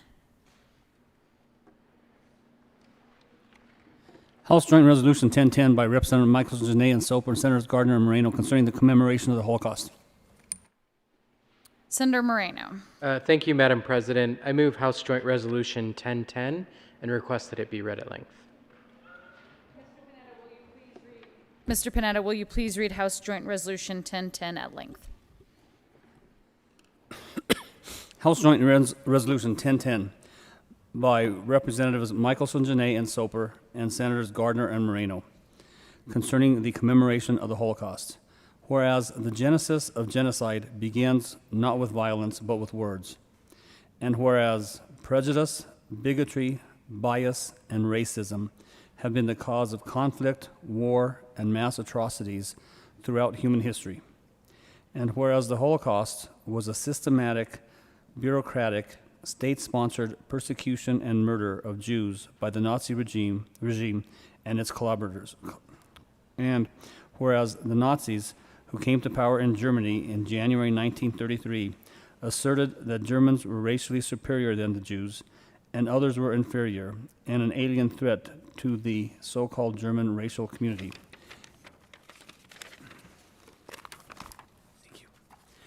And whereas Hitler used anti-Semitism as a political weapon to gain popular support, blaming Jews for all of Germany's problems, including the country's defeat in World War I, the economic depression, and the Bolshevik threat of communism.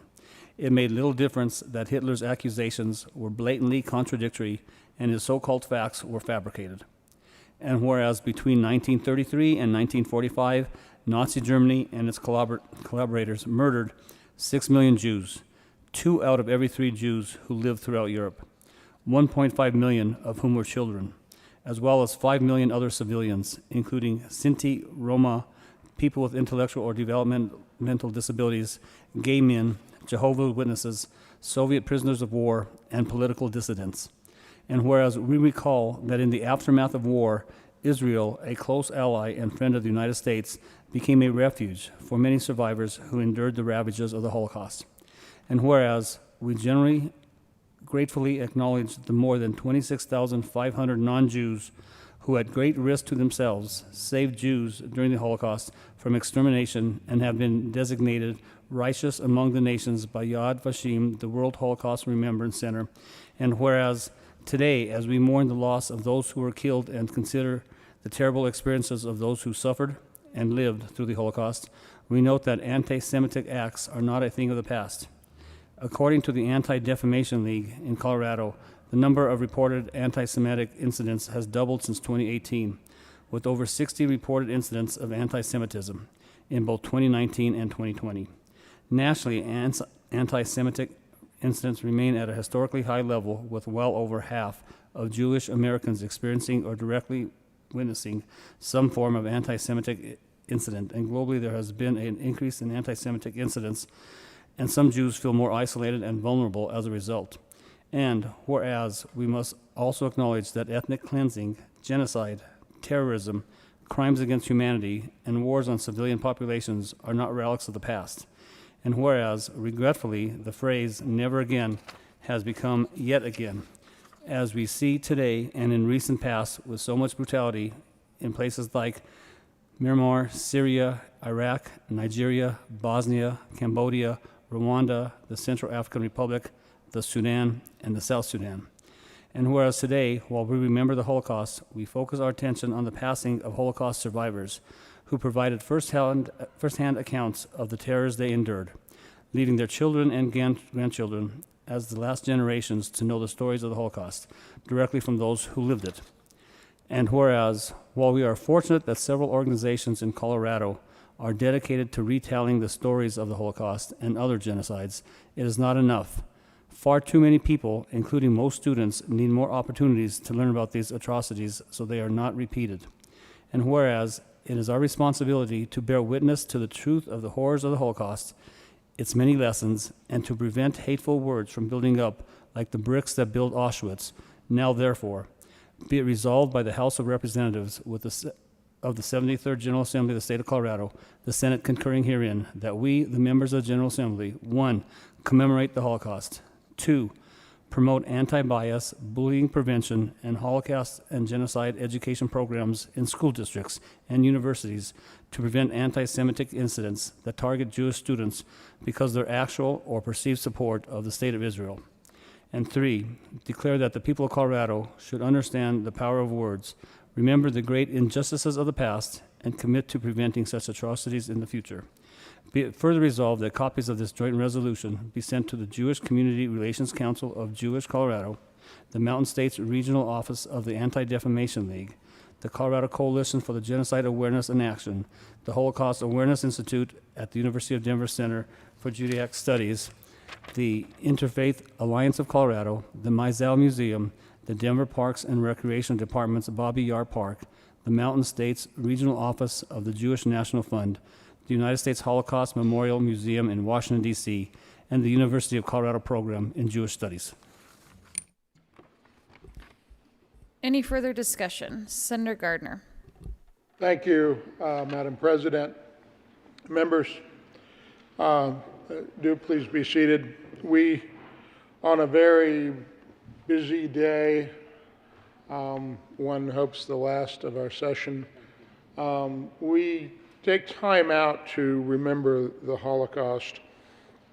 I want to read something briefly. You've all heard it, and talk about its historic context, though. First, they came for the communist, and I did not speak out because I was not a communist.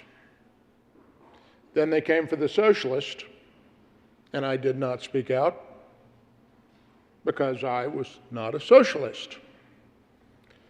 Then they came for the trade unionist, and I did not speak out because I was not a trade unionist. Then they came for the Jews, And I did not speak out because I was not a Jew. Then they came for me, and there was no one left to speak out for me. This is attributed to Martin Niemöller, a Lutheran pastor in Germany. And what's important to know and understand about this expression of his was it was very personal. He survived World War II in the camp, but he was originally an opponent of the Weimar Republic and an ardent supporter of Adolf Hitler. And then he found, when Hitler came to power, that Hitler believed in the primacy of the state over religion, and Niemöller became disillusioned, but it was too late. And hence this very famous poem and saying, as we remember the Holocaust, it can be easy for us to say never again, and we all are horrified at the genocide and atrocities. But it is never again only if you realize that you have to be vigilant for the first step, not the last. We have had many, many genocides since the Holocaust and before, but since, it is our responsibility, both as Americans and as members of the human race and our humanity, to recognize each and every time that the rights of any of us, the safety, the dignity of any of us is threatened, because that is the first step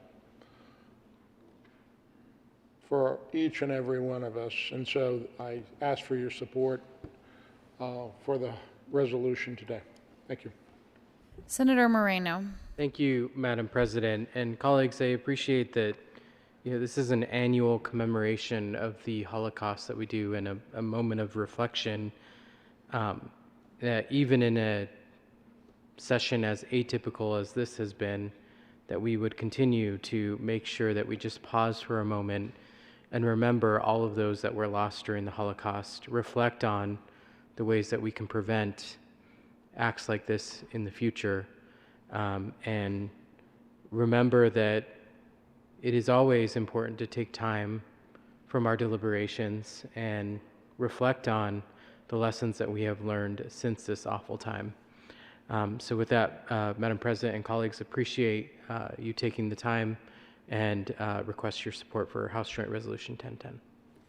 Further discussion. Minority Leader Holbert. Thank you, Madam President. A few of you, one or two or three or four of you, because COVID is subsiding, a few of you this year might get the chance to go to Israel. If the invitation comes, go.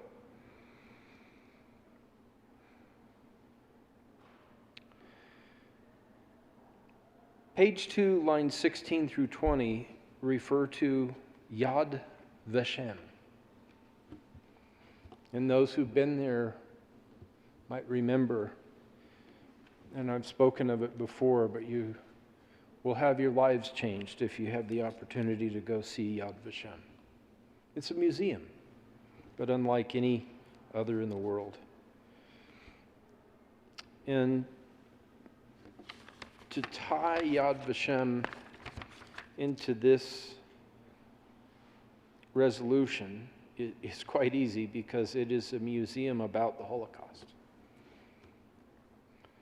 But one of the most incredible things at Yad Vashem will come near the end of your tour through that museum as you walk into this amazing, well-lit room and look up into this cone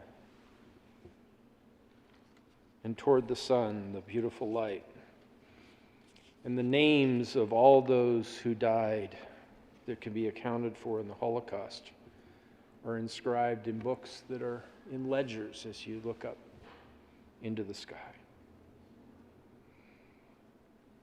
And after you leave that museum, you walk up this long hall that leads from the lower levels up into the light.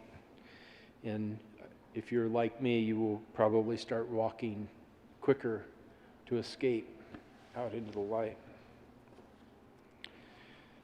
There's also the Children's Memorial, and I think I might have spoken to that before, but so as not to spoil it, if you have the chance to be in Israel this year or 2 years hence, if you have the chance to go, go. You will learn more about this Holocaust during that visit to Yad Vashem, I think, than any other source.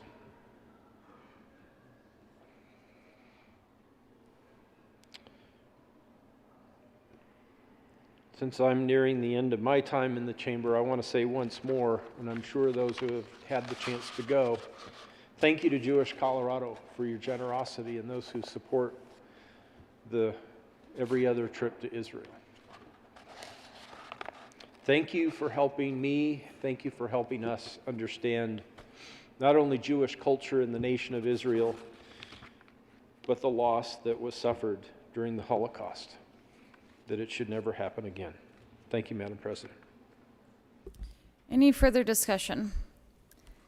The motion is the adoption of House Joint Resolution 1010. Are there any no votes?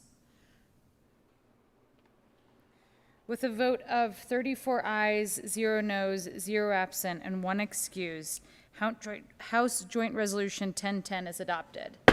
Co-sponsors, Senator Gardner. Thank you, Madam President. I ask that the current roll call be added as co-sponsors. Seeing no objection, the current roll call will be added as co-sponsors to House Joint Resolution 1010.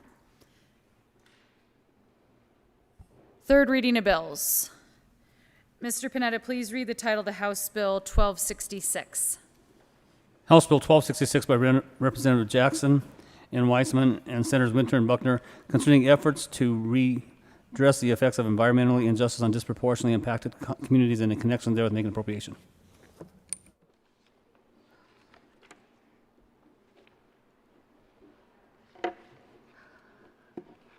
Senator Winter. Thank you, Madam President. I move for the passage of 1266 on third reading and final passage and request permission for a third reading amendment. Will Senator Winter please explain the need for the third reading amendment? Senator Buckner, I'm sorry. Please explain the need for a third reading. Thank you, Madam President. Yes, on this last day, we do have this amendment, L027. This amendment is for industry. This gives Tri-State 1 year longer for their clean energy plan, and we're asking for an aye vote. The question before the body is Senator Buckner's request for permission to offer a third reading amendment. All those in favor say aye. Aye. Those say no. Opposed, noes. The ayes have it, and permission is granted for a third reading amendment. Will the clerk please read Amendment L27 to House Bill 1266? Amendment L027 to House Bill 1266 by Senator Winter. Amend revised bill, page 40, line 4, after the period add. The division may approve alternate date of submission and defining deadlines to be no later than December 31st, 2023, upon reviewing information supplied by a utility in conjunction with the utility's written intention to file for emissions reduction calculations are independent on decisions of another utility subject to resource planning requirements. Senator Buckner. Commission. We are asking for an aye vote on L027. Senator Buckner, would you move L27, please? I sure will. I move L027. Thank you. Is there any further discussion? Seeing none, the motion is the adoption of L27 to House Bill 1266. Are there any no votes?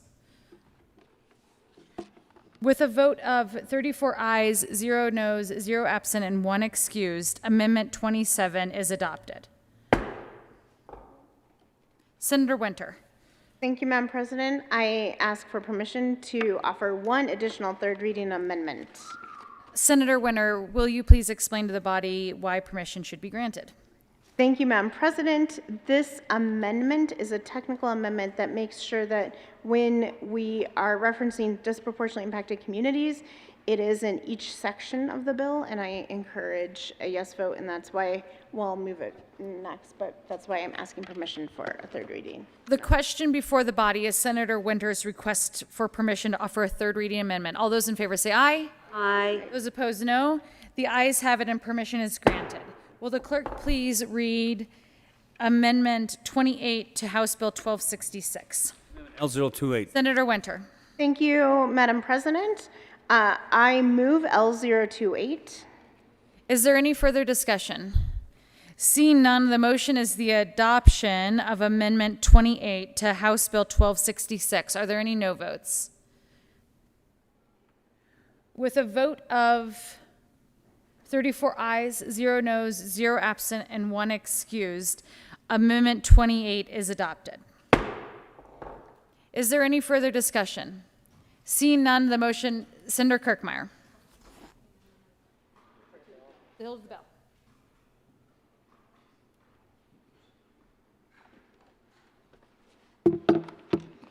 Thank you, Madam President.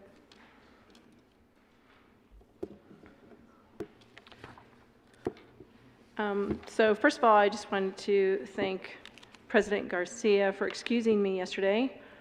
However, because I was excused, I wasn't able to make any comments with regard to this bill. And I haven't had the opportunity to review Amendment L028, but I'm going to make my comments regardless, because I'm not sure if it cleans up the issue that I believe is within this bill, regardless of that. So, regardless of that amendment. So, I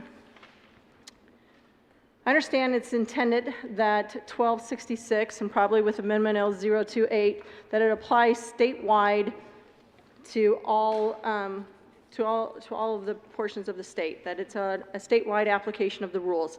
And I would direct people to things like that are on page 22 in section 8 that talk about, except for sources involved in agriculture, it goes on that people have to get construction permits, and that the conditions on those are operating and maintenance requirements, emission control requirements, and additional monitoring requirements for sources affecting disproportionately impacted communities. There's other sections that require, like as in section 6, that require no person shall permit emission of air pollutants, which speaks to statewide. Then there's also a section, oops, my little marker left, that's on page 42 that again speaks to the statewide-ness of the application of 1266. However, in reading through and looking at the legislation declaration, and I understand what that means with regard to the law and what gets put into the red books, but within the legislative declaration, it states that bad effects of greenhouse gas and pollutants are in disproportionately impacted communities, areas shown within the referred map.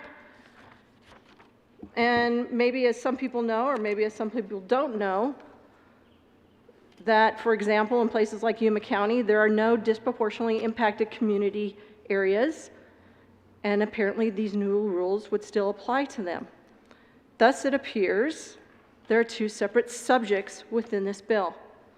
The original bill, which was to be concerning efforts to redress the effects of environmental injustice on disproportionately impacted communities. So the original bill dealing with disproportionately impacted communities. And then there was the old bill, Senate Bill 200, which has statewide rules, as I just showed you in at least 3 different sections, dealing with greenhouse gas and pollutants. Funny thing, we've got this thing called the Constitution. And in Article 5, Section 21, there's a single subject requirement. Prohibits the joining in a single act of a disconnected or incongruous matters, or of subjects having no necessary or proper connection. In fact, back in 1987, Colorado Supreme Court, in case House Bill number 1353, 738P.2D371, basically stated that the purpose of the single subject requirement is to ensure that each legislative proposal passes on its own merits. And again, the purpose of the single subject requirement is to ensure that each legislative proposal passes on its own merits. So again, we have a bill whose title is much narrower, and it's concerning efforts to redress the effects of environmental injustice on disproportionately impacted communities. So if all of the new rules in sections 6, 8, 9, 10, 12, 13, 14, 15, and 16 are to be applied statewide, then I think we have a violation, or I believe that we have a violation of the single subject requirement. Ask for a no vote on this bill. Further discussion? Seeing none, the motion, oh, pardon me, correction, Senator Scott. Thank you, Madam President. Good afternoon, colleagues. I'll keep my comments brief because I know everybody wants to depart the Golden Dome as soon as possible, but Since you've having already had, departed, we will cut your time. I'm sorry, I missed that one. Go ahead, Senator Scott. Okay, thank you, Madam Presidento. You know, House Bill 1266 is interesting to me, and one of the things that I would put out there is that usually the worst bill of the session is the last bill of the session. We saw that in my previous 11 years. Probably the latest example would be Senate Bill 181, which pounded on the oil and gas industry, asking for so many changes that we've basically strangled an industry to its knees. And that was the intent of the bill, and I think we all know that. And anybody that says that's disingenuous is just wrong. The thing that I've noticed about this, after reading multiple times through blurry eyes, as the rest of us have, that this really is a cap and trade bill. Now, that said, it's not in statute. It's not going to be in statute. But what we've seen on multiple bills this session is that we have multiple commissions, as in the PUC, the COGCC, and now the Air Quality Control Commission, where what is happening is they are being weaponized to carry out the bidding of a particular group or industry, if you will, against another. It's sad, but I understand what happened with Senate Bill 200. The governor did not like the bill. We all know that. He threatened to veto it publicly. It was in the press, multiple locations. So the sponsors had to redo the bill. I get that. But basically what the governor continued to say is, I will not support cap and trade. Well, that's true. In this bill, he will not be supporting cap and trade when he signs this. But what he is doing, and what will take place, is the commission, the AQCCC, the Air Quality Control Commission, will promulgate rules, and we will see portions of cap and trade put into place. We know that. I've had multiple experts that I talked to yesterday, professors from Colorado University, Colorado State University, that have reviewed this information, and they all have said the same thing. This is pushing us towards cap and trade. Now, one nice thing for the governor is he will sign a bill, and he can always say, I didn't support cap and trade, but my commission did, or the rules promulgated will push the bill that direction. We've seen that with the PUC, with other bills that have passed during this session. And that's problematic for all of us because we know where cap and trade will take us, down a very expensive trail for the folks in Colorado. Now, it's fascinating because last night I got home very late, but I was able to have a breakfast meeting with some energy workers this morning. And I have a lot of facts and figures here, but I have colleagues there that'll get into the minutia, I'm sure, and more details than we have time for today. But I thought it was fascinating to listen to their story. And their story I thought was very compelling. They were asking me questions about environmental justice. What does that mean? Social justice, what does that mean? And I did the best I could to explain to them the intent of certain lawmakers in our building, and that their heart was in the right place. But what they did is they came back to me and they actually did some reading. I was very impressed. They did some reading last night. And they came back to me and said they don't understand how we can have what we call a fiscal note. They looked at it as just a spending report, is what they said to me. And they said, how can you possibly sit there and tell us that something is not going to cost me as a taxpayer money when they read this, the same thing that we all read, and it shows millions of dollars in spending. And in this particular case, I believe it's 20 new employees. That's called money. In any business sense, that's money being spent. So in their mind, they were believing and trying to understand how we can sit there and say, we're going to save consumers money in the long run, when we're actually saying we're spending money and we're adding employees to a particular agency. Hard to argue that, isn't it? But the most interesting thing that was brought to my attention this morning is when one of the gentlemen looked at me, who quite frankly was Hispanic, and he's a hardworking oil field worker. He said, what about my justice? What about my justice? What about my family?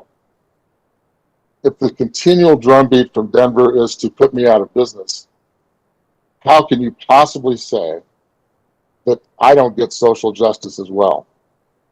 Where's my justice when I'm going to lose my job? And several people have said to me that they know that they're going to lose their job. It's just a matter of time. And that's concerning to me and my constituents here on the Western Slope. Because if we continue down this trail, it's going to be expensive. There is no way that anybody can look at this bill and not realize that there's cost associated with it, and that over time it's going to be more expensive for the consumer. It's got to be. There's absolutely no way to avoid that. Not only this bill, but several bills that were passed during this legislative session that are going to cost the consumers money to what expense? Now, yes, somebody there will talk about the 200,000 jobs that are on the line, the $31 billion of revenue that is potentially being lost because we are crushing one industry for an ideology that a few believe. And as we go through the bill, I'm not going to go into all these great details on numbers, but it's very, very clear that this bill is going to cost folks money. It's going to cost people's jobs. To what end? I think if we're going to talk about social justice, we have to talk about every individual in the state of Colorado. This is not about one particular group or another. We in this body are here to represent all Coloradans, not any particular group. We have no choice. There are 6 million people in the state. We can no longer single out one particular group and say that we are doing something just for that particular group. This particular bill calls that out. I think it's dangerous for us to go down this trail for the future. I think it's going to cost folks a heck of a lot of money, and we're going to pay the price for that very, very soon. And I hope that people take a second look at House Bill 1266 and realize the damage it's going to do. What we're doing is we're passing bills for special interest groups, and that's kind of how that building works. We know that. And I tried to explain that to those gentlemen I had breakfast with this morning. Trust me when I tell you, they don't understand. They don't understand how a small group of lobbyists, if you will, or a special interest group can have that much influence upon legislators to do, in their opinion, the wrong thing. But we all understand how politics works in the building. The average citizen in Colorado does not. And I feel for them today as this bill passes and goes forward. And we as legislators will understand by what they tell us at the voting booths in about a year and a half just what we've done and what we haven't done. With that, members, I implore you to vote no on House Bill 1266. And let's take a second look at exactly what we're doing and who we're doing it for. The people of Colorado are depending on us, not just a small group on the Front Range or in any particular person's district. We must start looking at all the people in the state of Colorado. And the good senator from Greenwood Village has got some very nice hand movements there. I do appreciate those. Those are really nice. But I'm not an orchestra, I'm sorry. But I could play a fiddle if I had to. With that, hey, God bless all you guys. We had a crazy session, and I can't wait to see you all again, and that's the biggest lie I've ever told. Thank you. Minority Leader Holbert. Thank you, Madam President. I too will be brief.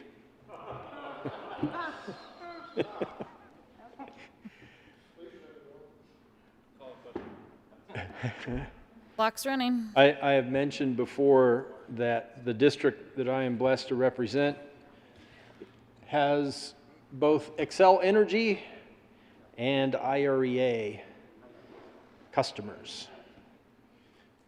Those who are in the Intermountain Rural Electric Association are as close as just across Lincoln Avenue in Douglas County from where I live. My neighbors are IREA, and other neighbors are Xcel. I happen to be Xcel. I wanted to clarify that again because I want to read some of the statements from IREA and assure those listening, the millions of people worldwide who are tuned into the Colorado Channel. I'm not arguing as a customer, but as a senator who represents people in Senate District 30 who receive their electricity from IREA. IREA is opposed to House Bill 1266 for at least the following reasons. First, the 25-page amendment that dropped less than 24 hours before committee hearing on the second to last day of the legislative session. Is that allowed? Sure. But a significant amount of policy that will affect a significant amount of people, members of IREA. And that 25-page amendment was introduced 24 hours before a committee hearing on the second to last day of the legislative session with no electric cooperative participation in the stakeholder process. Now, that's not my accusation. I don't claim to have been involved in the stakeholder process, but IREA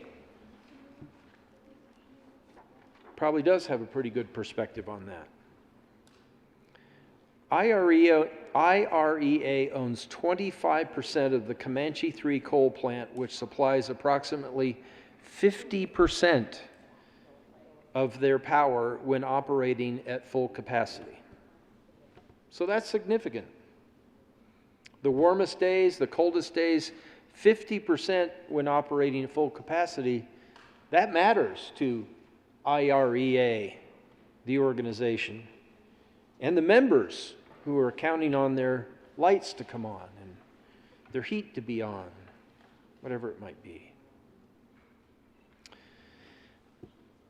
IREA has zero operational control over the plant. Xcel makes all the operational decisions, and IREA is contractually obligated to take the power produced. The bill, House Bill 1266, requires a plan for 80% reduction in emissions by 2030, a goal that cannot be met even with the proposed reduction in operation at Comanche 3. Again, a decision that is not up to IREA. As the bill is written, IREA would be subject to rulemakings and fines for not complying with this law based on situations they have contractually no control over. Finally, and probably most importantly, IRE membership voted for local control of their electric cooperative, and this bill disregards the will of their members by subjecting IREA to commission control of these plans. IREA is a pretty amazing organization. If you haven't been to their fish fry, boy, if you get the invite, go to their fish fry. You'll meet managers, you'll meet members, you'll meet people in the community who think IREA is pretty swell. They provide electricity to thousands and thousands of people who are members of IREA and who share the responsibility and the cost. Their interest in environmental concerns, climate change, is as diverse as the membership of IREA. And they ask members, please vote no on House Bill 1266. So they've had their voice heard. I'm proud to have explained the position of IREA, the concerns. But as the senator for thousands of people who are IREA customers, I'm asking you, please don't do this to my constituents. Please don't do this to the members, the owners, co-owners of IREA. They like local control. They're abiding by those Rural Electric Association renewable mandates. But now we're doubling down on them again. I ask you again, please vote no on House Bill 1266. Senator Moreno. Thank you, Madam President. And last bill of the session. I'm going to ignore that comment, Mr. Majority Leader. Last bill of the session, and in my view, one of the better bills of the legislative session. My only regret is that my name's not on it. My name was on Senate Bill 200, and I'll be proud to add my name as a co-sponsor to House Bill 1266. All right, I wanted to make sure I got it correctly. Thank you. The reality is, colleagues, that for a long time, people who live in communities like mine have been perhaps viewed as somewhat expendable in the interest of energy production or economic activity. Our health is not expendable. We deserve access to clean air, clean water, just like every other community. And what House Bill 1266 finally does is gives us a seat at the table, allows people from disproportionately affected communities to have a say in the environmental regulations that our state enforces. I cannot emphasize enough the importance of that specific aspect of this bill. Finally, colleagues, we are reinforcing through our state statutes environmental justice. Just because you live next to a refinery like I do, or next to a manufacturing facility like many of the other people in our communities, doesn't mean that your life is less.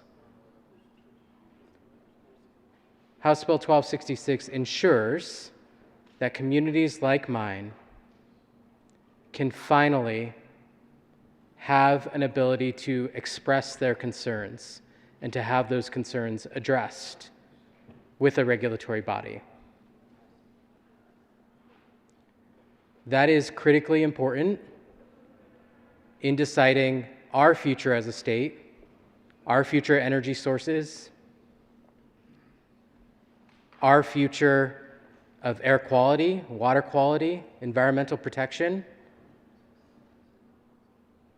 We deserve a seat at the table. So thank you to the sponsors for finally providing us that. Senator Phillips.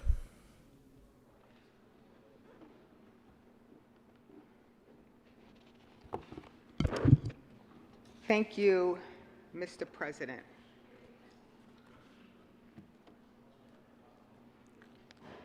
Out of touch doesn't mean out of mind.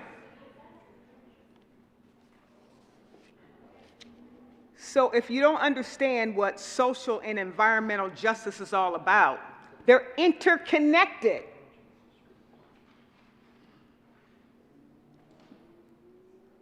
Don't be out of touch with what's going on. As an African American woman, I travel across the state. I'm in rural Colorado. I'm in urban areas. I'm in suburban areas. We are all interconnected. Our lives are connected to each other. So just because you don't understand what social justice is about doesn't mean it's not relevant. I was just up here talking about the impact as it relates to COVID-19 and some of the symptoms that are associated with that disease. A lot of it is environmental.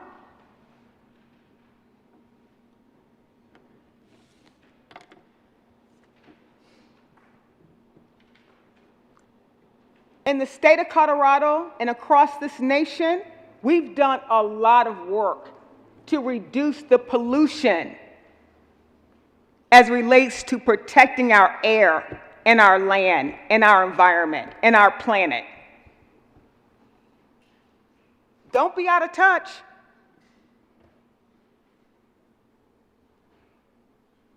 Environmental justice affects all of us.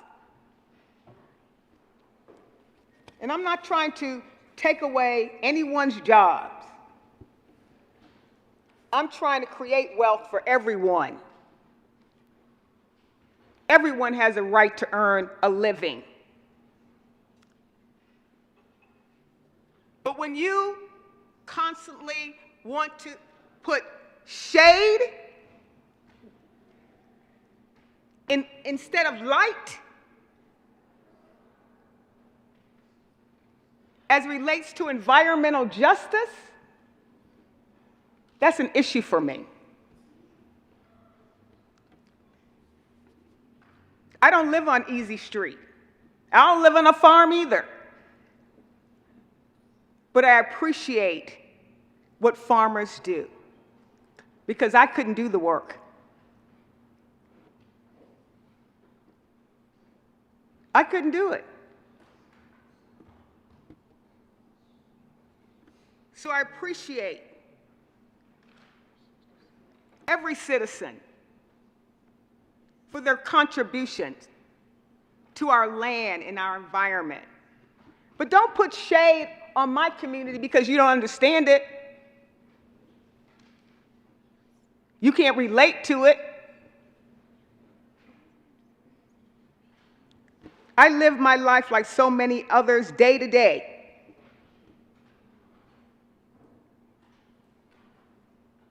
And I'm connected to you, and you're connected to me. We're connected to each other. So we have to find a way to address the challenges and the barriers that we face without throwing shade because you don't understand the terminology. You don't live on my street.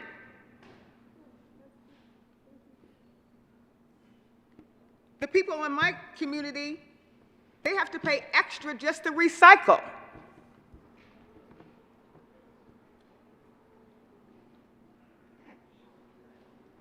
Maybe not in your HOA,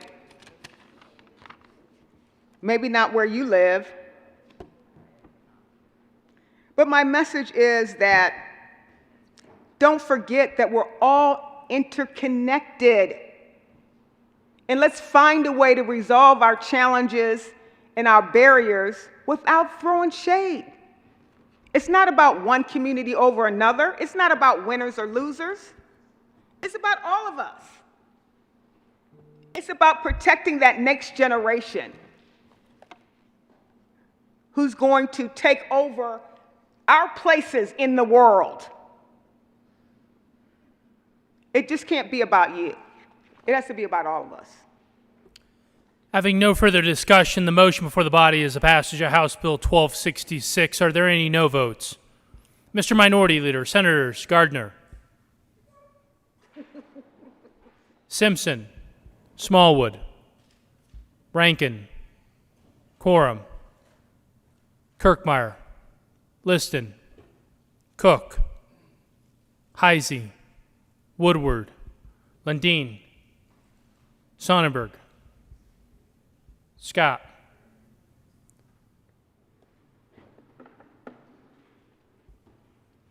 Please add the president. With 19 ayes, 15 no votes, 0 absent, and 1 excuse, House Bill 1266 is passed.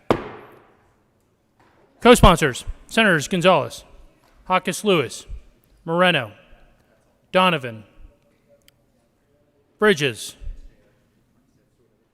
Danielson, Lee, Pedersen, Fields, Kolker, Story.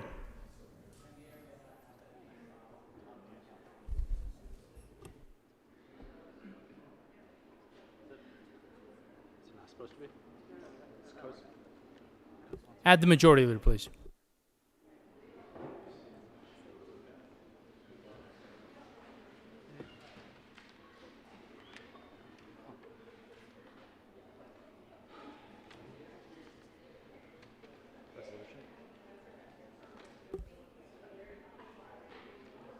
Consideration of resolutions. Will the clerk please read the title to Senate Joint Resolution 026?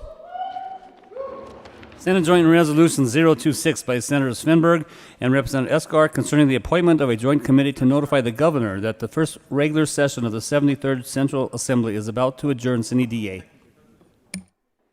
Mr. Majority Leader. Thank you, Mr. President. Members, I move Senate Joint Resolution 26. The motion is the adoption of Senate Joint Resolution 026. Are there any no votes?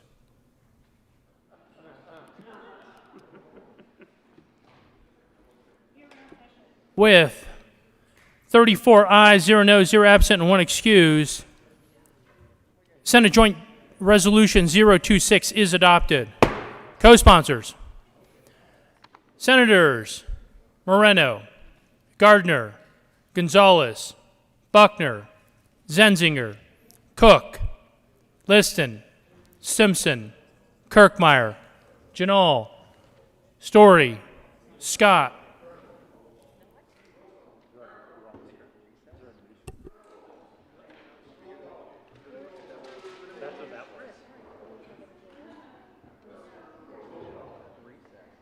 Do you have everybody, or you want me to ask for it? What?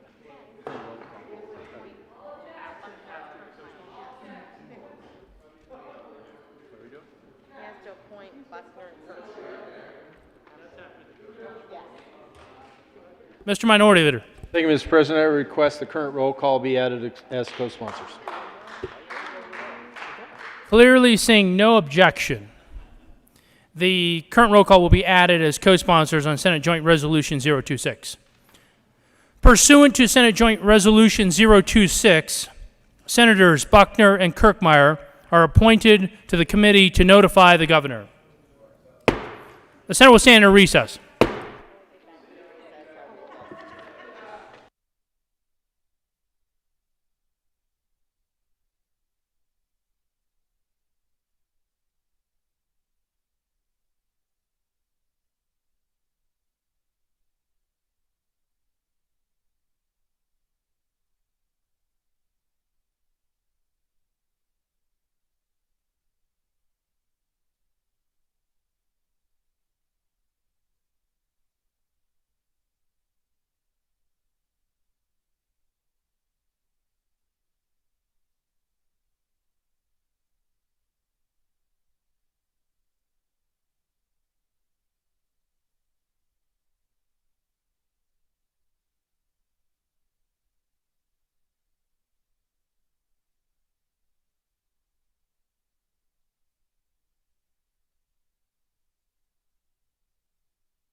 The Senate will come back to order. Message from the House. The House has adopted the first report of the Second Conference Committee on House Bill 1065 as amended in House Journal June 8, 2021 as repassed the bill as amended. The House has voted to concur in Senate amendments to House Bills 1324 and 1321 and repass the bills as so amended. Delivery to the Governor. June 8th to the Governor for signature on Tuesday, June 8th, Senate Bills 119 and 260.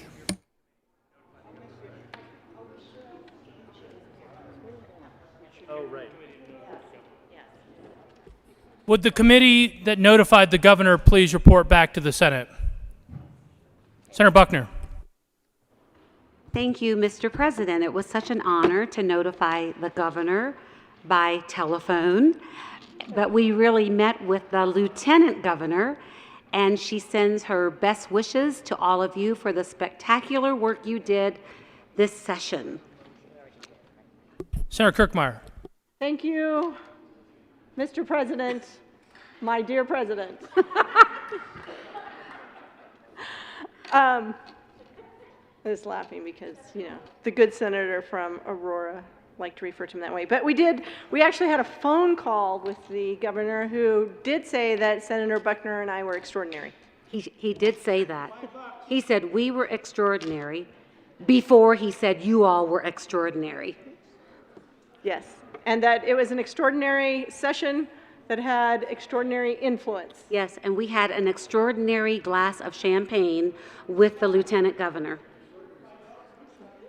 We thank the committee to notify the Governor for your service. Announcements. Mr. Minority Leader. Thank you, Mr. President. On opening day, I talked about how I look forward to the opportunity to learning more about you, the way you see the world, and learning from each other. And Mr. President, to all of the members of the State Senate, thank you for the opportunity to learn more about you, to learn to trust people that are different. I hope that I've been able to do that for some of you. Mr. President, Mr. Majority Leader, thank you for the opportunity to go in the room and talk, to avoid controversy. I think this chamber proved itself to be much more functional than the other. And while I desperately wanted to finish my last 2 years in the majority, it is truly an honor to serve with both of you in leadership and all of our colleagues here in the State Senate. And with that, I will step out of the way because I think the Majority Leader has a very important motion to make. Thank you, Mr. President. Mr. Majority Leader. Thank you, Mr. President. I do have an announcement before that, actually. So we have been through a lot over these last 18 months or so. I don't even know how many sessions we squeezed into that 18 months, but it seems like it's been a lifetime. And we've recessed, we've gone to court. I was referring to the case that we won. I guess we went to court a few times. A lot has been accomplished, and I genuinely want to thank the Minority Leader for your collaboration and your partnership. We often talk at the well here, and we sort of say some nice words to one another, and oftentimes in debate we refer to each other as our friends, and I think we often mean it, but it's just something that we say as part of our conversation. But I think after all of what we've been through together, I genuinely consider each and every one of you a friend, and I mean that seriously from the bottom of my heart. We've been through a lot. This has been an incredible, except maybe the senator from Montrose.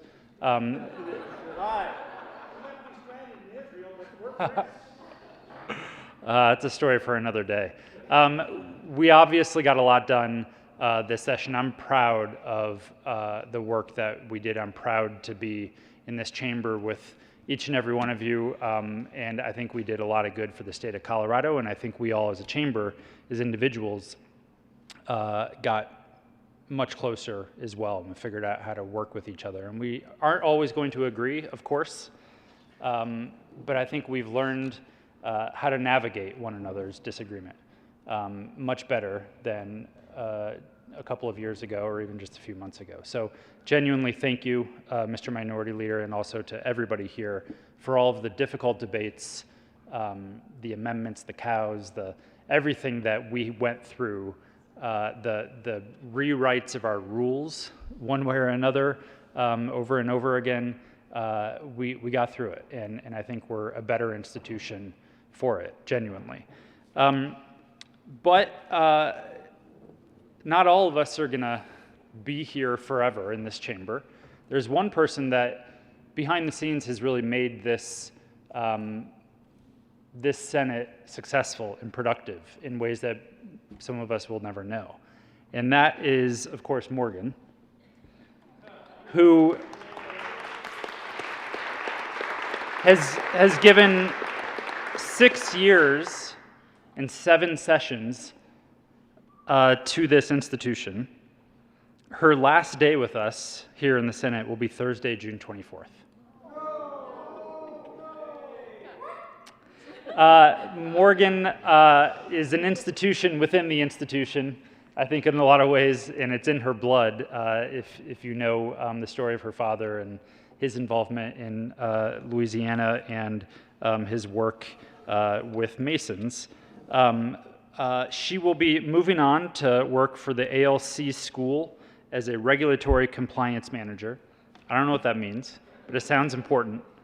And we wish Morgan the best of luck. We all are going to miss you, Morgan, and wanted to say how amazing it's been to work with you.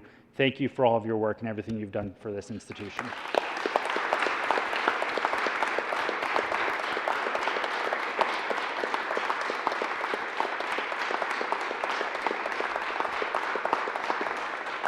So we've obviously been through a lot together.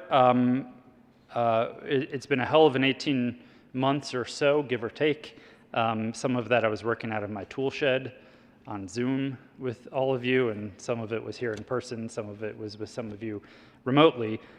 We've been through a lot, from the good senator from Loveland trying to commit a B&E of the Senate chamber.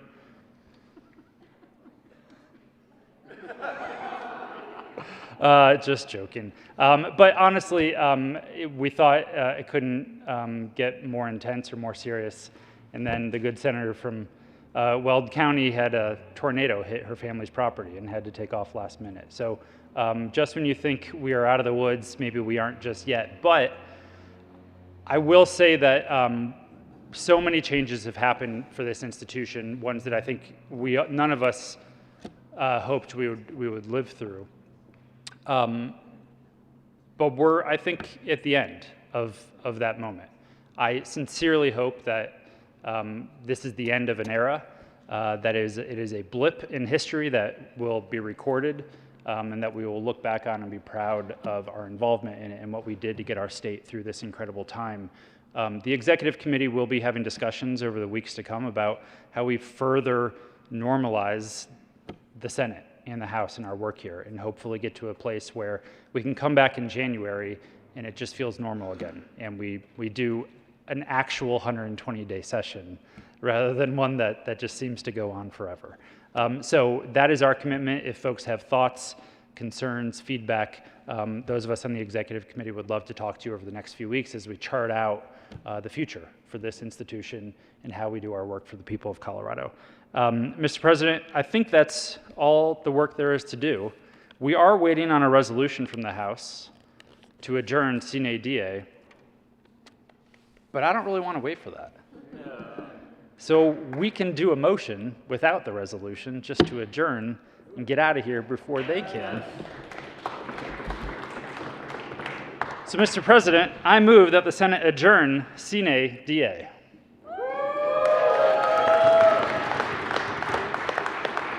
Members, before we vote on that motion, I too want to echo the thanks of the Majority Leader, the Minority Leader, the membership, especially the staff. Thank you for your commitment to Colorado, all the work that we have done together. With that, you have heard the motion. The motion is sine die. All those in favor say aye. Aye. All those opposed, no. And with that, we have a rubber band drop in 15 minutes. The ayes have it. The motion is adopted sine die.